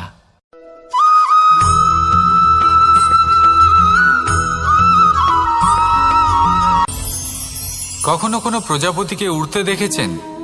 কি সুন্দর উড়ে বেড়ায় সে, এক ফুল থেকে অন্য ফুলে, এক পাতা থেকে অন্য পাতার ওপর। কিন্তু সে কিভাবে উড়তে শেখে কখনো ভেবেছেন? জন্ম থেকেই কিন্তু প্রজাপতির ডানা থাকে না। ও কিন্তু ছোট্ট একটা ডিমের আকারে জন্ম লাভ করে। তারপর সেই ডিমটি ভেঙে একটি কীট বাইরে আসে। আস্তে আস্তে সে বড় হয়, ওর শক্তি বৃদ্ধি পায়। তারপর সে সেই কীট দশা ত্যাগ করে নিজের ডানাগুলি মেলে। এই প্রক্রিয়া তার কাছে সরল নয়, অত্যন্ত যন্ত্রণাদায়ক প্রক্রিয়া, কিন্তু সে সেই যন্ত্রণা মেনে নেয়। আর তারপর আস্তে আস্তে সে উড়তে শেখে। শুধুমাত্র আকাশে উড়ে বেড়ায় তা নয়, আমাদের মনের মাঝে উড়ে বেড়ায়। এবার এই ডিম থেকে প্রজাপতি হয়ে ওঠার যে যাত্রা, এটা যতটা কঠিন, ততটাই কঠিন হয় এই সংসারে শ্রেষ্ঠ কর্ম করা, ততটাই কঠিন হয় এই সংসারে মহান হয়ে ওঠা। সেই জন্য প্রয়োজনীয় প্রচেষ্টা এবং সময়। নিরন্তর প্রচেষ্টা করতে থাকুন, পর্যাপ্ত সময় নিন, এবং আপনি নিজেকে এই আকাশে উড়ন্ত অবস্থায় পাবেন।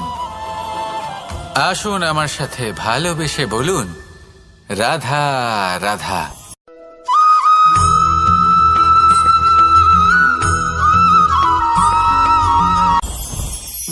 মুঠো হাতের শক্তি বেশি, মুঠো খুললেই তা দুর্বল। তা এমন কি থাকা উচিত এই বন্ধ মুঠোয় যা লাখের সমান? মানসিকতা এবং স্বপ্ন। মানুষ জন্মগ্রহণ করে, তার মানসিকতা সময়ের সাথে উন্নত হয়। মানসিকতা অনুযায়ী সে স্বপ্ন দেখে, আর সেই স্বপ্ন সার্থক করতে সে পরিশ্রম করতে থাকে। কিন্তু খুব গুরুত্বপূর্ণ একটা কথা আছে যা আপনার মনে রাখা উচিত। আপনার এই মানসিকতা, আপনার এই স্বপ্ন, তা যেন আপনার নিয়ন্ত্রণে থাকে। আপনার বন্ধ মুঠোয় যেন এর লাগাম থাকে, আপনি যেন এর প্রভু হন। যদি তা হয় তবেই আপনি লাভবান হবেন। যদি এরা আপনাকে নিয়ন্ত্রণ করতে থাকে, যদি আপনার মুঠো খুলে যায়, না পথ আপনার নিয়ন্ত্রণে থাকবে, না মানসিকতা থাকবে, না স্বপ্ন নিয়ন্ত্রণে থাকবে। আর যদি তাই হয় তাহলে আপনি আপনার ভবিষ্যৎ নষ্ট করে ফেলবেন। তাই নিয়ন্ত্রণ করতে শিখুন নিজের বিচার বুদ্ধি, নিজের মানসিকতা, নিজের স্বপ্নকে। নিজের এই স্বপ্ন পূরণ করুন, আর আমার সাথে ভালোবেসে বলুন, রাধা রাধা।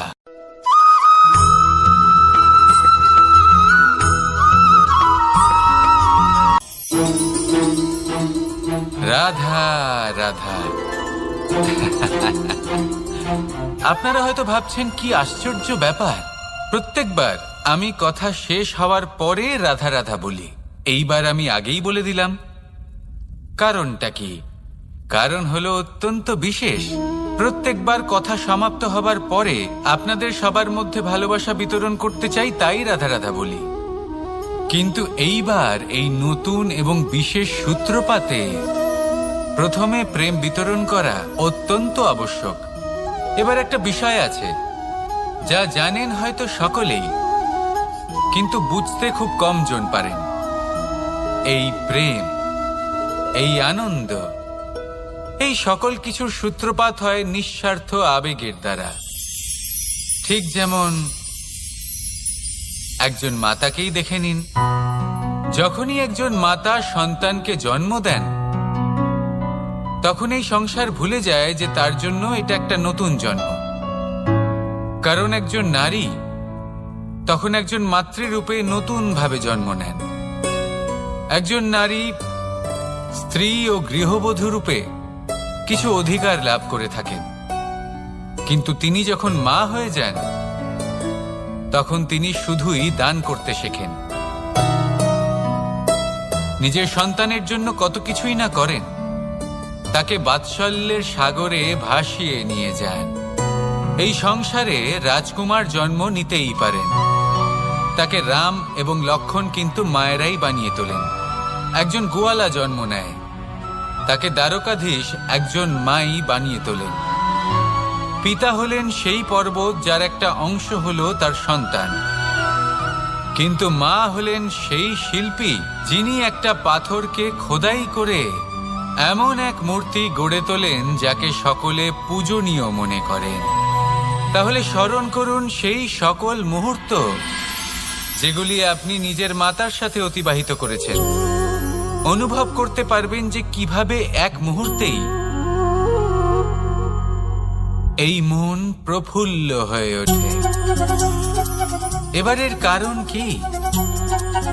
এর কারণ হলো এই জীবনের আসল দ্বারই হলো মমতা।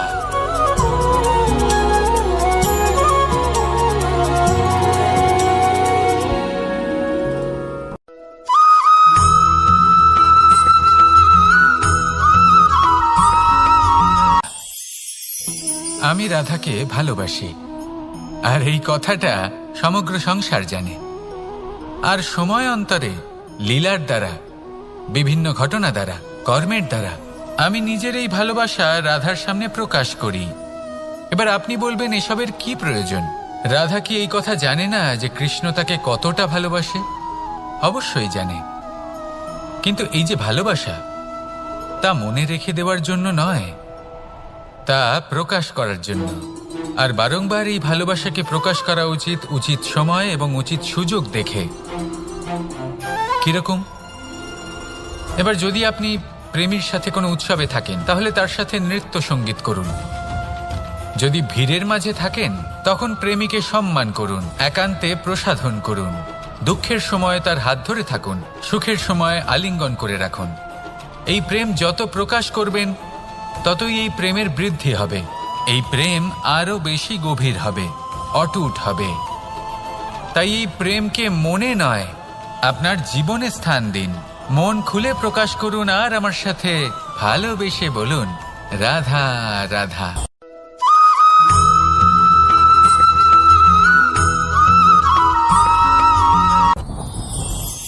যত শক্তিশালী এই মন, তত শক্তিশালী এই শরীরও। এই যে আমাদের শরীর, এটা আসলে কি? এ হলো একটা রথের মতো। আর একটা রথ ততক্ষণ চলতে পারবে না যতক্ষণ না তাকে কোনো সারথি চালাবে। এই মন হলো শরীরের সারথি। এবার ভাবুন, যদি এই সারথি শক্তিহীন হয়, দুর্বল হয়, তাহলে এই রথের কি হবে? এটা উচিত পথে চলতে পারবে না, উচিত গতিতে চলতে পারবে না, মন মতো স্থানে এটা পৌঁছতেও পারবে না। সেই জন্য মনের শক্তি অত্যন্ত প্রয়োজনীয়। এবার মনের শক্তি আমরা কোথা থেকে লাভ করি? দৃঢ়তার শক্তি থেকে। এবার এই শক্তি আমরা কিভাবে বাড়াতে পারি? আমরা প্রতিদিন কিছু নতুন স্থির করি, কিছু ছোট, কিছু বড়। আর যেই আমরা নতুন কিছু পূর্ণ করি, আমাদের মনের শক্তি বেড়ে যায়। আর যদি পূর্ণ না করতে পারি, মনের শক্তি কমে যায়। একটা দেওয়ালের মতো ছোট ছোট ছোট ছোট শিলা আমরা একটার পর একটা স্থাপন করে একটা দেওয়াল তৈরি করি। এতগুলো পাথর যখন একত্রিত হয়ে যায়, তখন এমন এক দেওয়াল তৈরি হয় যাকে ভাঙা প্রায় অসম্ভব হয়ে দাঁড়ায়। সেরকমই হয় মন এবং দৃঢ়তা। ছোট ছোট কাজ করে নিজের লক্ষ্য পূর্ণ করুন। এই লক্ষ্য যদি পূর্ণ হয়, তবে মনের শক্তি বাড়বে। কিছুটা এইভাবে যে যত বড়ই বিপদ আসুক না কেন, সেই বিপদ নিজে হার মেনে নেবে, কিন্তু আপনার মন ততটাই শক্তিশালী থাকবে। তাই মনের শক্তি বাড়াতে থাকুন, যাতে আপনি উচিত পথে চলতে পারেন, উচিত গতিতে চলেন, আর মনোবাঞ্ছিত স্থানে পৌঁছতে পারেন। তবেই এই মন প্রসন্ন হয়ে বলবে, রাধা রাধা।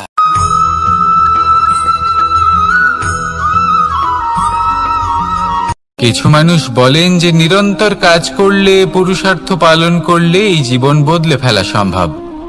আজ আমি আপনাকে বোঝাবো যে এক মুহূর্ত, সময় আর সিদ্ধান্ত কতটা গুরুত্বপূর্ণ হয়।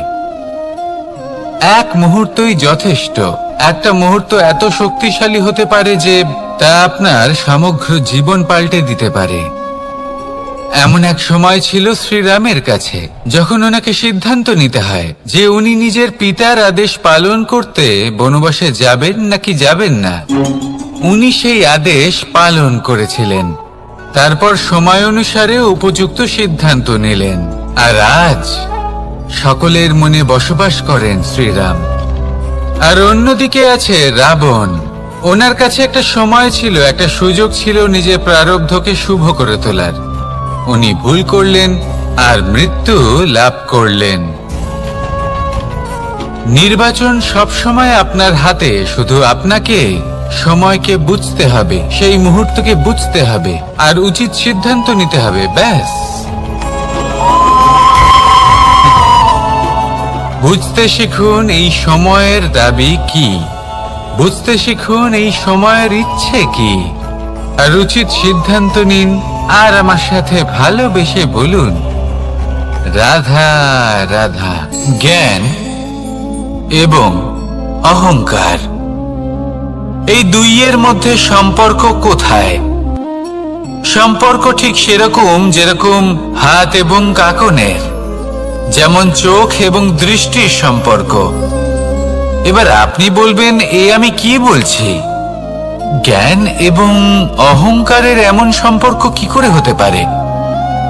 দেখুন, যে ব্যক্তি জ্ঞানী, যার কাছে জ্ঞান রয়েছে এবং তিনি জানেন যে তার কাছে জ্ঞান রয়েছে, তার মধ্যে নিজে থেকেই অহংবোধ জাগ্রত হয়। খুব কম সংখ্যক এমন জ্ঞানী ব্যক্তি আছেন যারা নিজেদের অহংকারের বিষয়ে আঁচ করতে পারেন। প্রকৃত জ্ঞানী হলেন তিনি, যিনি নিজের জ্ঞানের সদ্ব্যবহার করে অহংকারকে দূর করেন। উচিত সময়ে বুঝে যান, নিজের অন্তর যাচাই করে এই বিষয়টা দেখেন যে তার অন্তরে অহংবোধ জাগ্রত হচ্ছে এবং নিজেকে সেখানেই থামিয়ে দেন, যাতে অহংকারের পথে তিনি অগ্রসর না হয়ে যান। এই অহংকার কখন উচিত, কখন অনুচিত, কখন প্রয়োগ করা উচিত, উচিত নয়, কখন বাধা দেওয়া উচিত, এটা শেখা অত্যন্ত প্রয়োজনীয়। আর যদি এটা আপনি শিখতে পারেন, তাহলে আপনি একজন জ্ঞানীও হয়ে উঠবেন এবং সুখীও থাকবেন। তাই মনে রাখবেন, এই জ্ঞান নিয়ে কখনোই অহংকার করবেন না, বরং সবসময় নিজের অহংবোধের বিষয়ে প্রকৃত ধারণা রাখবেন। আসুন আমার সাথে ভালোবেসে বলুন, রাধা রাধা। আমাদের জীবনে 7 ধরনের সুখ আছে, আর সেগুলো লাভ করার জন্য আমরা অত্যন্ত প্রচেষ্টা করি।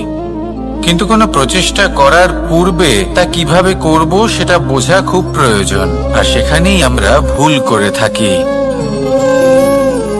যে কাজটা আমাদের পরে করা উচিত, সেটাই আমরা আগে করে বসি। আপনাকে স্পষ্ট করে বোঝাই, প্রত্যেক সুখের সাথে 2টি ক্রিয়া জড়িত থাকে। এবার যখন আমরা ধনের কথা বলি, তখনও 2টি ক্রিয়া জুড়ে থাকে। প্রথম ক্রিয়া হলো ধন অর্জন করা, দ্বিতীয় ক্রিয়া হলো ধনের ব্যবহার করা। আর জীবনে ধনের ব্যবহার করার পূর্বে ধন কিভাবে অর্জন করতে হয় তা শেখা অত্যন্ত প্রয়োজনীয়।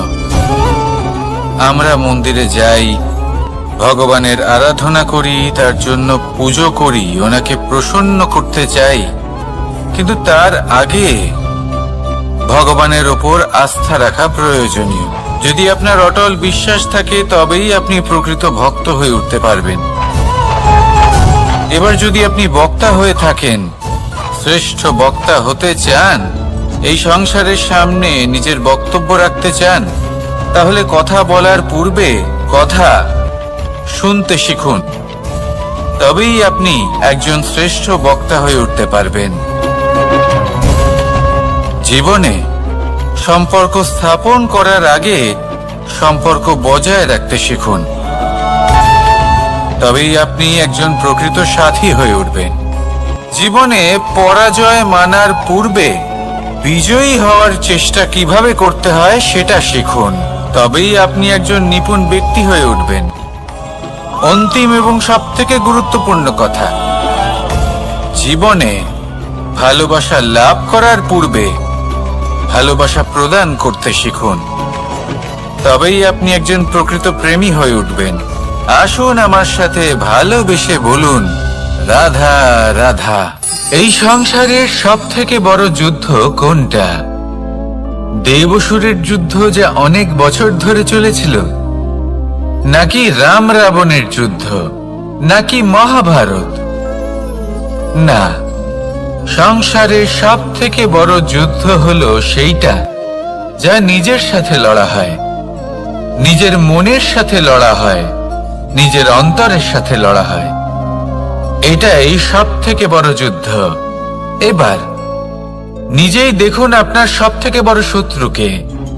আপনার স্বার্থ, আপনার কামনাগুলি, আপনার অহংকারগুলি, যা আপনাকেই নষ্ট করে দেয়। যদি এদের ওপর আপনি বিজয় লাভ করতে পারেন, তাহলে ধরে নিন এই সংসারে সবার ওপরে আপনি বিজয় লাভ করতে পারবেন। এই সংসারে কেউ আপনাকে পরাজিত করতে পারবে না। কিন্তু তার জন্য প্রয়োজন অনুভূতির। অনুভূতি ভালোবাসার, অনুভূতি অনুপ্রেরণার। যে ব্যক্তি ভালোবাসতে পারেন এবং প্রেরণা দিতে পারেন, তিনি চিরকাল জয় লাভ করতে পারেন। নিজের কাছে ভালোবাসার এক অস্ত্র রাখুন আর প্রেরণার এক ঢাল। জীবনে কেউ আপনাকে পরাজিত করতে পারবে না। আসুন আর আমার সাথে ভালোবেসে বলুন, রাধা রাধা। সৌন্দর্য। মানুষ নিজের সৌন্দর্যের বিষয়ে কতটা ভাবে, চায় যে সে সব থেকে বেশি রূপবান হবে, সব থেকে বেশি সুন্দর হবে। কিন্তু সৌন্দর্যের পরিভাষা কি তা কি সে জানে? কোনো মাকে জিজ্ঞেস করুন, ওনার জন্য সৌন্দর্যের পরিভাষা ওনার সন্তান। কোনো ভক্তকে জিজ্ঞেস করুন, ওনার জন্য সৌন্দর্যের পরিভাষা ওনার ভগবান। শ্রীরামকে জিজ্ঞেস করুন, ওনার জন্য সৌন্দর্যের পরিভাষা হলো হনুমান। ভাঙা হানু, ফুলে যাওয়া মুখ, দেখতে গেলে উনি বানর, লম্বা লেজ, এত নিরীহ যে ওনাকে অমূল্য মালা দিলে সেটা ছিঁড়ে তার ভেতরে শ্রীরামকে খুঁজছিলেন। কিন্তু ওনার ভাবনা কত সুন্দর। উনি এটা বিশ্বাস করেন যে সংসারের যতই মূল্যবান জিনিস দিয়ে এই মালা তৈরি করা হোক না কেন, যদি এর মধ্যে শ্রীরাম না থাকেন, তাহলে এর মধ্যে কোনো অর্থ নেই। সৌন্দর্য রূপে নয়, ভাবনায় নিহিত থাকে। যদি আপনি সৌন্দর্য প্রাপ্ত করতে চান, তাহলে তা কর্মে নিয়ে আসুন, ভাবনায় এবং বিচারে নিয়ে আসুন। এই সৌন্দর্য আপনার সাথেই থাকবে। যদি আপনি সৌন্দর্যকে রূপের মধ্যে খোঁজেন, তাহলে কিছুক্ষণের জন্য পাবেন। সেই সৌন্দর্য সময়ের সাথে হারিয়ে যাবে। সৌন্দর্য যদি পেতে চান, খুঁজতেই চান, তাহলে হৃদয় খুঁজুন, কর্মে খুঁজুন। মন প্রসন্ন হয়ে বলবে, রাধা রাধা। এই সংসারে মানুষ জন্মগ্রহণ করেন, বড় হতে থাকেন, পুরুষার্থ লাভ করেন, অর্জন করেন। অর্জন করা আসলে কি? বেশিরভাগ মানুষ বলেন অর্জন করা অর্থাৎ ধন সম্পত্তি অর্জন করা। আর কি অর্জন করা যায়? আর কি লাভ করা যায়? আসল প্রশ্ন হলো এটাই যে কি এমন আছে যা বাস্তব রূপে অর্জন করার যোগ্য। তা হলো ব্যবহার, জ্ঞান এবং সন্তোষ। কেন? কারণ আপনি যখন এই সংসার ছেড়ে চলে যাবেন, তখন আপনার ধন সম্পত্তি আপনাকে বিদায় জানাতে আসবে না। আপনাকে বিদায় জানাতে আসবে আপনার আপনজন, যাদের সাথে আপনার সুসম্পর্ক ছিল। সমগ্র সংসারে সহস্র মানুষ ধন অর্জন করে থাকেন। শ্রেষ্ঠ মানুষ হলেন তিনি, যিনি ব্যবহার, জ্ঞান এবং সন্তোষ অর্জন করে থাকেন, একে সকলের মধ্যে বিতরণ করেন। তাই এটাই করুন আর আমার সাথে ভালোবেসে বলুন, রাধা রাধা। সেই কখন থেকে এই পুস্তকটিকে দেখছি, কিন্তু এর থেকে আমি কোনো জ্ঞান লাভ করতেই পারছি না। এবার আপনি বলবেন যে আজ কেমন বিচিত্র কথা বলছি আমি। যদি এই পুস্তক থেকে আমাকে জ্ঞান লাভ করতে হয়, তাহলে শুধুই তাকিয়ে থাকলে হবে না। আমাকে এই পুস্তককে খুলতে হবে, পড়তে হবে, তাকে বুঝতে হবে, তবেই তো জ্ঞান প্রাপ্তি হবে। বড়ই সহজ একটা ব্যাপার, কিন্তু একে যাপন করা অত্যন্ত কঠিন। তাই না? আপনি নিজেকেই দেখে নিন। আপনার কাছে অনেক জ্ঞান রয়েছে। সহজ থেকে সহজতর জ্ঞানের কথা যদি বলি, আপনি এটুকু তো জানেন যে সত্যি কথা বলা ভালো কাজ, দান করা হলো পুণ্যের কাজ। আপনি জানেন যে পরিশ্রম করলে সাফল্য আসবে। এই জ্ঞান তো আমাদের কাছে রয়েছে, এমন অনেক জ্ঞান আমাদের কাছে রয়েছে, কিন্তু আলস্যের কারণে, অবহেলা করে আমরা শুধু এই জ্ঞান প্রয়োগ করতে পারি না, এই জ্ঞান যাপন করতে পারি না, একে আচরণে প্রয়োগ করতে পারি না, সেই জন্য দুঃখী হয়ে যাই। তাই আপনার কাছে যা যা জ্ঞান আছে, যা যা জ্ঞান আপনি লাভ করেছেন, সেই জ্ঞান যাপন করা শুরু করুন, জীবনে প্রয়োগ করতে শুরু করুন। এই মন প্রত্যেকটি মুহূর্তে প্রসন্ন থাকবে, আর লক্ষ্য প্রাপ্ত করে এই মন বলবে, রাধা রাধা। একটা জলের ফোঁটাকে ফোঁটা নামে সম্বোধন করা হয়। অনেক ফোঁটা একত্রিত হলে সাগরের রূপ ধারণ করে। শুধু একটা পাতাকে পাতা বলা হয়, অন্য অনেক পাতার সাথে একত্রিত হলে তা গ্রন্থের রূপ ধারণ করে। একটা মাত্র সুতো অন্য সুতোর সাথে মিলিত হলে বস্ত্রের রূপ ধারণ করে। অনেক সংখ্যক ইট একত্রিত হলে মহলের রূপ ধারণ করে। সৈন্যরা একত্রিত হলে সৈন্যদল তৈরি হতে পারে। এটা হলো শক্তি সংগঠনের, এটাই হলো শক্তি একতার। তা সে বনস্পতি হোক বা কোনো ব্যক্তি হোক, কোনো মনোভাবই হোক, যদি একা থাকে তাহলে দুর্বল হয়ে পড়বে। যদি সংগঠিত থাকে তাহলে শক্তিও বাড়বে, আর আপনাকে সামনে এগিয়েও নিয়ে যাবে। তাই এই একতায় বিশ্বাস রাখুন, আর আমার সাথে ভালোবেসে বলুন, রাধা রাধা। এমন কিছু রয়েছে মানুষের মনে, তাদের জীবনে এমন এক আবেগ যা সর্বজন বিদিত, যা সবাই জানেন যে উপস্থিত আছে। সেটাকে আমরা সমস্যা বলে থাকি। এমনিতে আমরা সকলেই জানি যে এমন কোনো গৃহ নেই যেখানে মৃত্যুর ছায়া পড়েনি, এমন কোনো বৃক্ষ নেই যার দ্বারা ওষুধ তৈরি সম্ভব নয়, এমন কোনো অন্ন নেই যা সময়ের সাথে বিষ বা অমৃতে পরিণত হতে পারে। এবার এই সমস্যাগুলি কোনো ব্যক্তির জন্য সমস্যা হতে পারে, কিন্তু নিজে থেকে এরা কোনো সমস্যাই নয়। এরা আসে আমাদের সাহায্য করতে, আমাদের কিছু শেখাতে।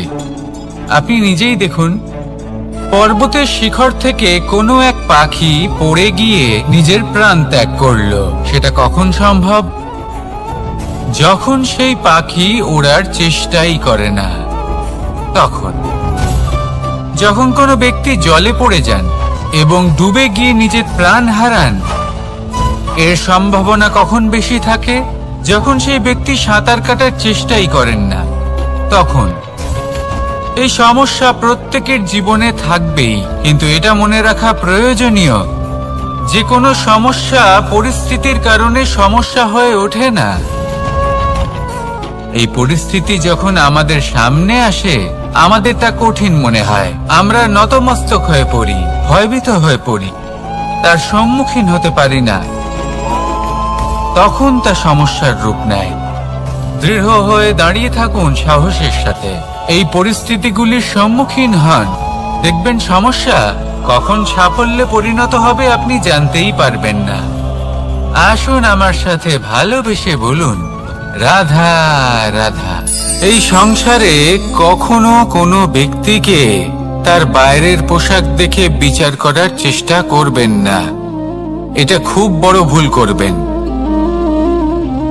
যেমন আমরা জীবনে অনেক সময় এমন করি, ধরুন কোথাও একটা গাছ দেখলাম, খুব বিশাল আকারের একটা গাছ, যেটা মাটির থেকে অনেক উঁচুতে পৌঁছে গেছে, যার বিশাল শাখা আছে। সেগুলো দেখে আমরা ভাবি যে এই গাছে হয়তো কত সুস্বাদু ফল আছে। আমরা সেই গাছের পরিচর্যা করতে থাকি, আবার অন্যদিকে হলো একটি তৃণ, যেটা মাটি থেকে কিছুটা উঁচুতে পৌঁছেছে, কিন্তু সেই তৃণর নিচে, মাটির নিচে অত্যন্ত সুস্বাদু ফল বা সবজি জন্ম নেয়, যা আমাদের স্বাস্থ্যের পক্ষে অত্যন্ত উপকারী। সেই জন্য কখনো আবরণ দেখে কাউকে বিচার করতে চেষ্টা করবেন না। তার বদলে এটা বোঝার চেষ্টা করুন যে আপনার সামনে যে ব্যক্তি আছে বা বস্তু আছে তার বিশেষত্ব কি। যদি এই বিশেষত্ব বোঝার ক্ষমতা আপনি অর্জন করেন, যদি এই শিল্প আপনি নিজের ভেতরে জাগ্রত করেন, তাহলে এই সংসারে বিশেষত্ব কি সেটা আপনি জানতে পারবেন। আর এই সমস্ত খেলা দৃষ্টি থেকে নয়, দৃষ্টিভঙ্গি থেকে জন্ম নেয়। দৃষ্টিভঙ্গি সবসময় শুভ রাখুন আর আমার সাথে ভালোবেসে বলুন, রাধা রাধা। যখন মানুষের মৃত্যু হয় তখন কি হয়? অনেক সংখ্যক মানুষ শোক পালন করতে চলে আসেন। যে ব্যক্তি মৃত্যু লাভ করেছেন তার অনেক বস্তু থাকে যেগুলো তার প্রিয়, যেগুলো তিনি ব্যবহার করেছেন। তার শয্যা, তার বস্ত্র, তার আভূষণ সবকিছু তার থেকে বিচ্ছিন্ন করা হয় এবং খালি হাতে তাকে শ্মশানের উদ্দেশ্যে রওনা করা হয়। আমি আপনাকে এই প্রশ্ন করতে চাই, আপনি এই সংসারে কি অর্জন করেছেন? ধন সম্পত্তি, বস্ত্র, আভূষণ, এই সব কিছু যে আপনি অর্জন করেছেন, আপনার মৃত্যুর পরে তা আপনার থেকে দূর হয়ে যাবে। এর উত্তর হলো একটাই, আপনার কর্ম। শুধু সেটাই আছে যে একান্ত আপনার, আর শুধু সেটাই এই সংসার থেকে চলে যাওয়ার পরেও সংসারেই জীবিত থাকবে। যদি আপনি দুষ্কর্ম করেন, তাহলে এই সংসার আপনাকে একটি অনুচিত উদাহরণ হিসেবে মনে রাখবে যে এই ব্যক্তি খুব পাপী ছিল, অনুচিত কর্ম করতেন। যে পথে তিনি চলেছেন সেই পথে কারোর চলা উচিত নয়। সেখানেই যদি আপনি সৎকর্ম করেন, তাহলে সংসার চিরকাল এটাই বলবে যে খুব ভালো মানুষ ছিলেন, সবাইকে ভালোবাসতেন, সবাইকে সাহায্য করতেন, আমার খুব প্রিয় মানুষ ছিলেন। এটাই হলো শ্রেষ্ঠ কর্ম। সেই জন্য জীবনে শুধুমাত্র ধন সম্পত্তি, আভূষণ এই সব অর্জন করতে গিয়ে নিজের মনোনিবেশ করবেন না। শ্রেষ্ঠ কর্ম করুন। সংসার থেকে চলে যাওয়ার পরেও এই কর্মই এই সংসারে আপনাকে জীবিত রাখবে। আসুন আমার সাথে ভালোবেসে বলুন, রাধা রাধা। আমরা সবাই সূর্যকে সম্মান করি, ওনাকে শ্রদ্ধা করি, ওনাকে পুজো করি। এই সূর্য আমাদের শক্তি প্রদান করেন, প্রকাশ প্রদান করেন। কখনো কখনো উষ্ণতা এতটাই বাড়িয়ে তোলেন, এতটাই তপ্ত করে তোলেন, আমাদের একথা মনে হয় যে আমাদের এই শরীর জ্বলে যাচ্ছে। তখনও আমরা বিরোধিতা করি না, তাকে কটু কথা শোনাই না, আমরা সসম্মানে তা গ্রহণ করি। কেন কেন করি? কারণ আমরা জানি যে সন্ধেবেলা যখন সূর্যাস্ত হবে তখন শুধুমাত্র অন্ধকার বাকি থাকবে। ঠিক কিছুটা এরকমই হয় আমাদের মাতা পিতাও, যিনি আমাদের জন্ম দেন, আমাদের ভরণ পোষণ করেন, আমাদের বড় করেন, আমাদের প্রেম প্রদান করেন। কখনো কখনো তাদের মুখ থেকে কটু কথা নিঃসৃত হয়, আমাদের দুঃখ হয়, কিন্তু তখন আমাদের এটা বোঝা উচিত এগুলি নিঃসৃত হচ্ছে আমাদেরই মঙ্গলের জন্য। যেমন সূর্যদেব, উনিও উত্তাপ দিয়ে থাকেন আমাদেরই মঙ্গলের জন্য, যাতে ফসল পাকতে পারে, যাতে জল বাষ্প হয়ে মেঘ হতে পারে, বৃষ্টি হতে পারে, আর এই সংসারে নিরন্তর জলের প্রবাহ থাকে। আমাদের মাতা পিতা, তাদের কঠোর আচরণ, তাদের কঠোর অনুশাসনের পেছনে লুকিয়ে থাকে ওনাদের ভালোবাসা। আমাদের তা বুঝতে হবে, সসম্মানে ওনাদের গ্রহণ করতে হবে। কারণ ঠিক সূর্যাস্তের পরে যেমন চতুর্দিক অন্ধকারচ্ছন্ন হয়ে যায়, তেমনি আমাদের জীবন থেকে যখন আমাদের মাতা পিতা চলে যায়, তখন আমাদের জীবনেও শুধু এবং শুধুমাত্র অন্ধকারই ছেয়ে থাকে। সেই জন্য নিজের মাতা পিতাকে সম্মান করুন, ওনাদের ভালোবাসা প্রদান করুন। এই মন আর এই জীবন প্রসন্ন হয়ে বলবে, রাধা রাধা। কিছু মানুষ বলেন যে নিরন্তর কাজ করলে, পুরুষার্থ পালন করলে এই জীবন বদলে ফেলা সম্ভব। আজ আমি আপনাকে বোঝাবো যে এক মুহূর্ত, সময় আর সিদ্ধান্ত কতটা গুরুত্বপূর্ণ হয়। এক মুহূর্তই যথেষ্ট। একটা মুহূর্ত এত শক্তিশালী হতে পারে যে তা আপনার সমগ্র জীবন পাল্টে দিতে পারে। এমন এক সময় ছিল শ্রীরামের কাছে, যখন ওনাকে সিদ্ধান্ত নিতে হয় যে উনি নিজের পিতার আদেশ পালন করতে বনবাসে যাবেন নাকি যাবেন না। উনি সেই আদেশ পালন করেছিলেন, তারপর সময় অনুসারে উপযুক্ত সিদ্ধান্ত নিলেন। আর আজ সকলের মনে বসবাস করেন শ্রীরাম। আর অন্যদিকে আছে রাবণ। ওনার কাছে একটা সময় ছিল, একটা সুযোগ ছিল নিজের প্রারব্ধকে শুভ করে তোলার। উনি ভুল করলেন আর মৃত্যু লাভ করলেন। নির্বাচন সবসময় আপনার হাতে, শুধু আপনাকে সময়কে বুঝতে হবে, সেই মুহূর্তকে বুঝতে হবে আর উচিত সিদ্ধান্ত নিতে হবে, ব্যাস। বুঝতে শিখুন এই সময়ের দাবি কি, বুঝতে শিখুন এই সময়ের ইচ্ছে কি, আর উচিত সিদ্ধান্ত নিন। আর আমার সাথে ভালোবেসে বলুন, রাধা রাধা। জ্ঞান এবং অহংকার, এই দুইয়ের মধ্যে সম্পর্ক কোথায়? সম্পর্ক ঠিক সেরকম যেরকম হাত এবং কাঁকনের, যেমন চোখ এবং দৃষ্টির সম্পর্ক। এবার আপনি বলবেন, এ আমি কি বলছি? জ্ঞান এবং অহংকারের এমন সম্পর্ক কি করে হতে পারে? দেখুন, যে ব্যক্তি জ্ঞানী, যার কাছে জ্ঞান রয়েছে এবং তিনি জানেন যে তার কাছে জ্ঞান রয়েছে, তার মধ্যে নিজে থেকেই অহংবোধ জাগ্রত হয়। খুব কম সংখ্যক এমন জ্ঞানী ব্যক্তি আছেন যারা নিজেদের অহংকারের বিষয়ে আঁচ করতে পারেন। প্রকৃত জ্ঞানী হলেন তিনি, যিনি নিজের জ্ঞানের সদ্ব্যবহার করে অহংকারকে দূর করেন। উচিত সময়ে বুঝে যান, নিজের অন্তর যাচাই করে এই বিষয়টা দেখেন যে তার অন্তরে অহংবোধ জাগ্রত হচ্ছে এবং নিজেকে সেখানেই থামিয়ে দেন, যাতে অহংকারের পথে তিনি অগ্রসর না হয়ে যান। এই অহংকার কখন উচিত, কখন অনুচিত, কখন প্রয়োগ করা উচিত, উচিত নয়, কখন বাধা দেওয়া উচিত, এটা শেখা অত্যন্ত প্রয়োজনীয়। আর যদি এটা আপনি শিখতে পারেন, তাহলে আপনি একজন জ্ঞানীও হয়ে উঠবেন এবং সুখীও থাকবেন। তাই মনে রাখবেন, এই জ্ঞান নিয়ে কখনোই অহংকার করবেন না, বরং সবসময় নিজের অহংবোধের বিষয়ে প্রকৃত ধারণা রাখবেন।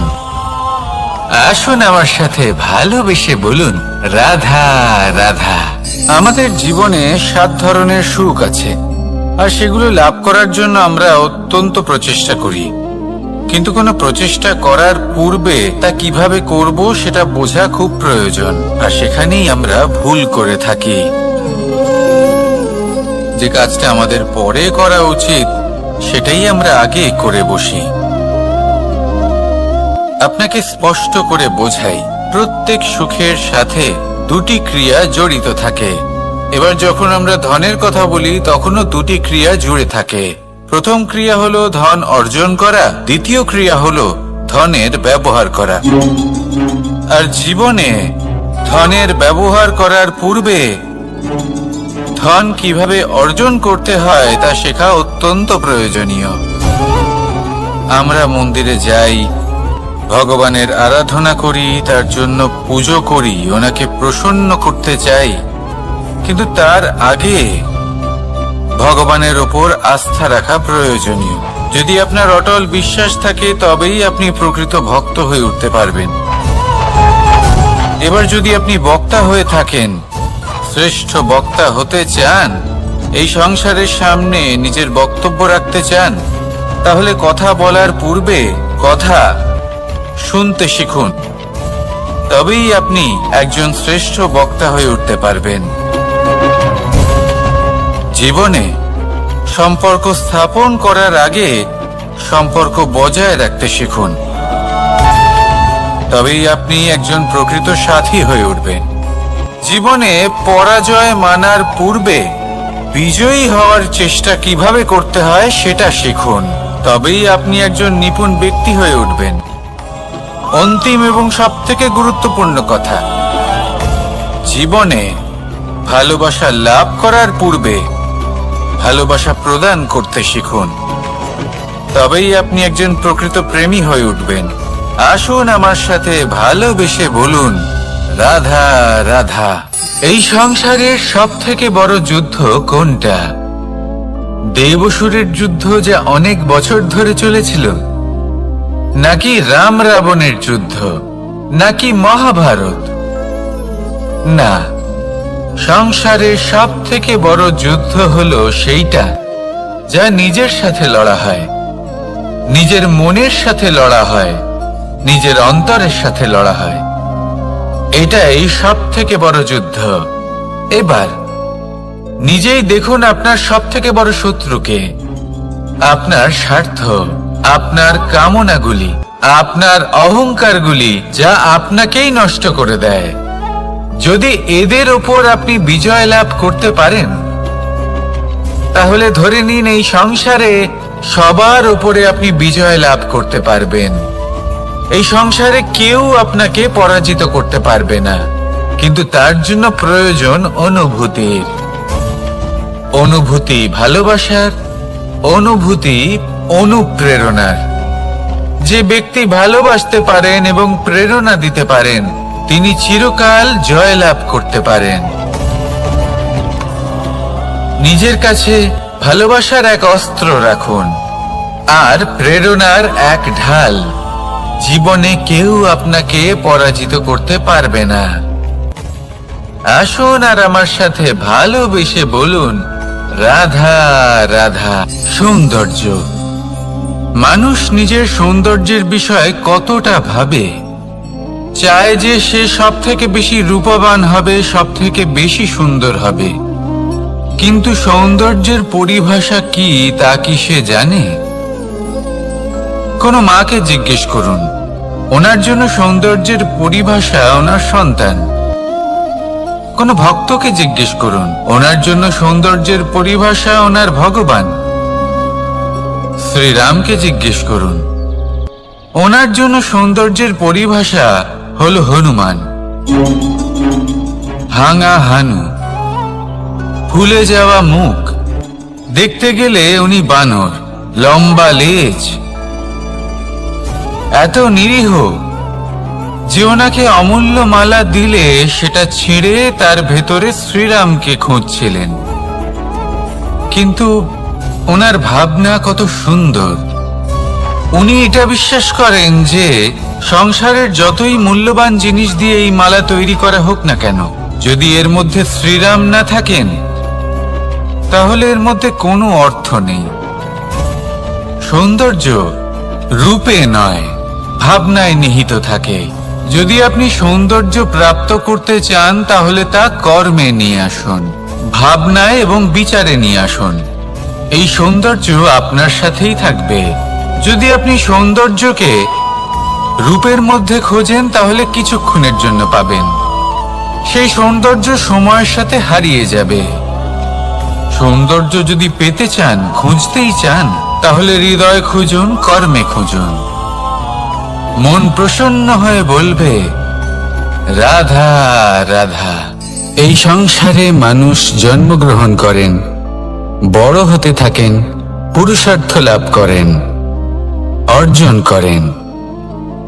অর্জন করা আসলে কি? বেশিরভাগ মানুষ বলেন অর্জন করা অর্থাৎ ধন সম্পত্তি অর্জন করা। আর কি অর্জন করা যায়? আর কি লাভ করা যায়?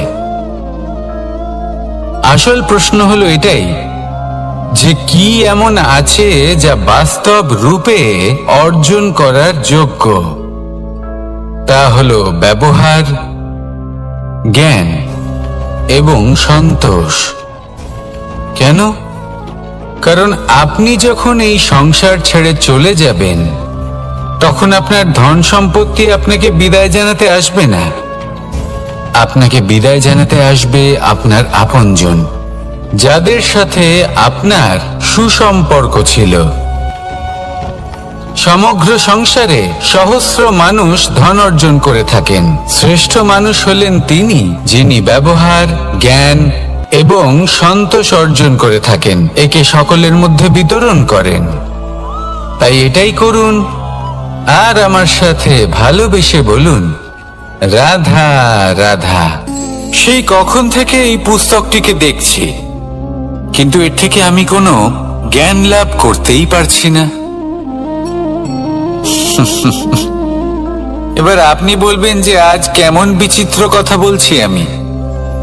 যদি এই পুস্তক থেকে আমাকে জ্ঞান লাভ করতে হয়, তাহলে শুধুই তাকিয়ে থাকলে হবে না। আমাকে এই পুস্তককে খুলতে হবে, পড়তে হবে, তাকে বুঝতে হবে, তবেই তো জ্ঞান প্রাপ্তি হবে। বড়ই সহজ একটা ব্যাপার, কিন্তু একে যাপন করা অত্যন্ত কঠিন, তাই না? আপনি নিজেকেই দেখে নিন। আপনার কাছে অনেক জ্ঞান রয়েছে। সহজ থেকে সহজতর জ্ঞানের কথা যদি বলি, আপনি এটুকু তো জানেন যে সত্যি কথা বলা ভালো কাজ, দান করা হলো পুণ্যের কাজ। আপনি জানেন যে পরিশ্রম করলে সাফল্য আসবে। এই জ্ঞান তো আমাদের কাছে রয়েছে, এমন অনেক জ্ঞান আমাদের কাছে রয়েছে, কিন্তু আলস্যের কারণে, অবহেলা করে আমরা শুধু এই জ্ঞান প্রয়োগ করতে পারি না, এই জ্ঞান যাপন করতে পারি না, একে আচরণে প্রয়োগ করতে পারি না, সেই জন্য দুঃখী হয়ে যাই।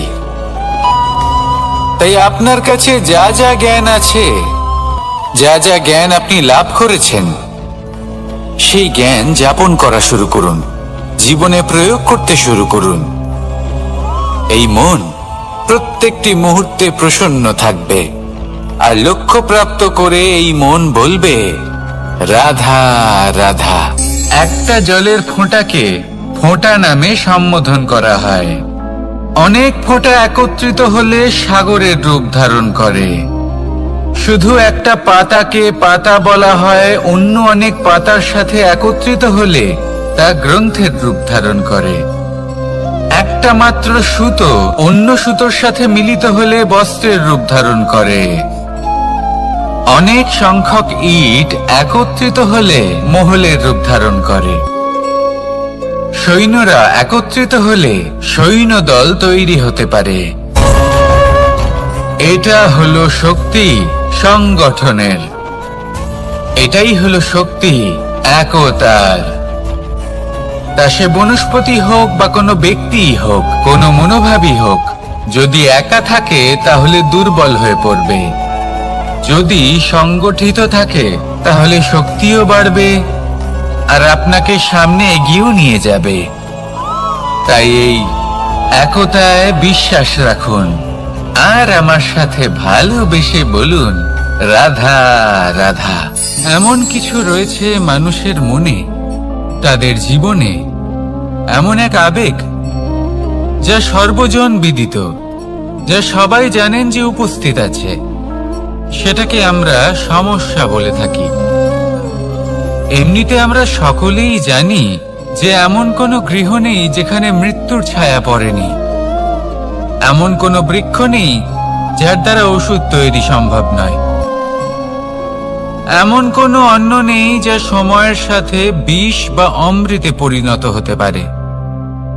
এবার এই সমস্যাগুলি কোনো ব্যক্তির জন্য সমস্যা হতে পারে, কিন্তু নিজে থেকে এরা কোনো সমস্যাই নয়। এরা আসে আমাদের সাহায্য করতে, আমাদের কিছু শেখাতে। আপনি নিজেই দেখুন, পর্বতের শিখর থেকে কোনো এক পাখি পড়ে গিয়ে নিজের প্রাণ ত্যাগ করলো। সেটা কখন সম্ভব? যখন সেই পাখি ওড়ার চেষ্টাই করে না।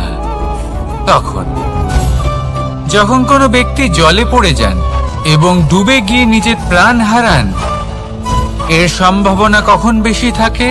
যখন সেই ব্যক্তি সাঁতার কাটার চেষ্টাই করেন না। তখন এই সমস্যা প্রত্যেকের জীবনে থাকবেই, কিন্তু এটা মনে রাখা প্রয়োজনীয় যে কোনো সমস্যা পরিস্থিতির কারণে সমস্যা হয়ে ওঠে না। এই পরিস্থিতি যখন আমাদের সামনে আসে, আমাদের তা কঠিন মনে হয়। আমরা নতমস্তক হয়ে পড়ি, ভয়ভীত হয়ে পড়ি, তার সম্মুখীন হতে পারি না। তখন তা সমস্যার রূপ নেয়। দৃঢ় হয়ে দাঁড়িয়ে থাকুন সাহসের সাথে, এই পরিস্থিতিগুলির সম্মুখীন হন। দেখবেন সমস্যা কখন সাফল্যে পরিণত হবে আপনি জানতেই পারবেন না। আসুন আমার সাথে ভালোবেসে বলুন, রাধা রাধা। এই সংসারে কখনো কোনো ব্যক্তিকে তার বাইরের পোশাক দেখে বিচার করার চেষ্টা করবেন না। এটা খুব বড় ভুল করবেন। যেমন আমরা জীবনে অনেক সময় এমন করি। ধরুন কোথাও একটা গাছ দেখলাম, খুব বিশাল আকারের একটা গাছ, যেটা মাটির থেকে অনেক উঁচুতে পৌঁছে গেছে, যার বিশাল শাখা আছে। সেগুলো দেখে আমরা ভাবি যে এই গাছে হয়তো কত সুস্বাদু ফল আছে। আমরা সেই গাছের পরিচর্যা করতে থাকি। আবার অন্যদিকে হলো একটি তৃণ, যেটা মাটি থেকে কিছুটা উঁচুতে পৌঁছেছে, কিন্তু সেই তৃণর নিচে, মাটির নিচে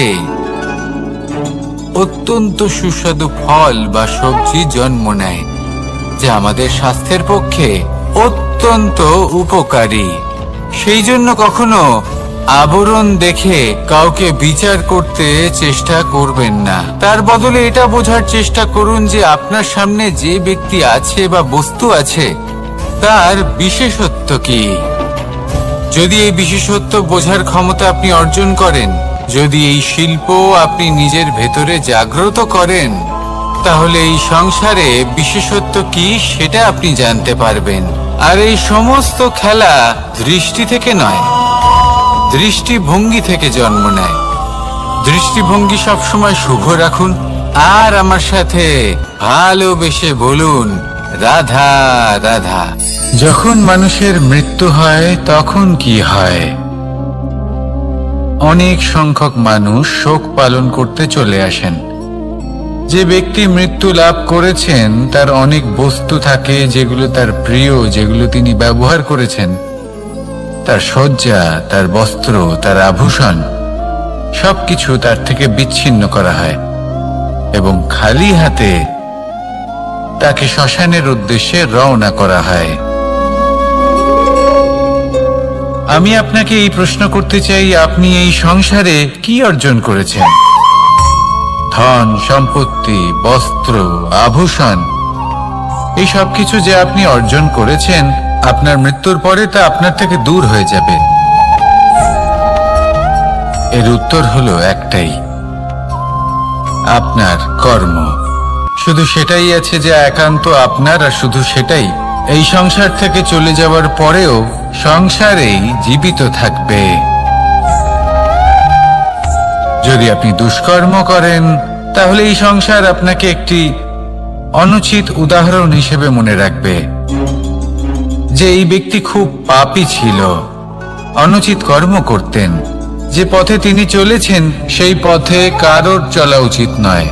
সেখানেই যদি আপনি সৎকর্ম করেন, তাহলে সংসার চিরকাল এটাই বলবে যে খুব ভালো মানুষ ছিলেন, সবাইকে ভালোবাসতেন, সবাইকে সাহায্য করতেন, আমার খুব প্রিয় মানুষ ছিলেন। এটাই হলো শ্রেষ্ঠ কর্ম।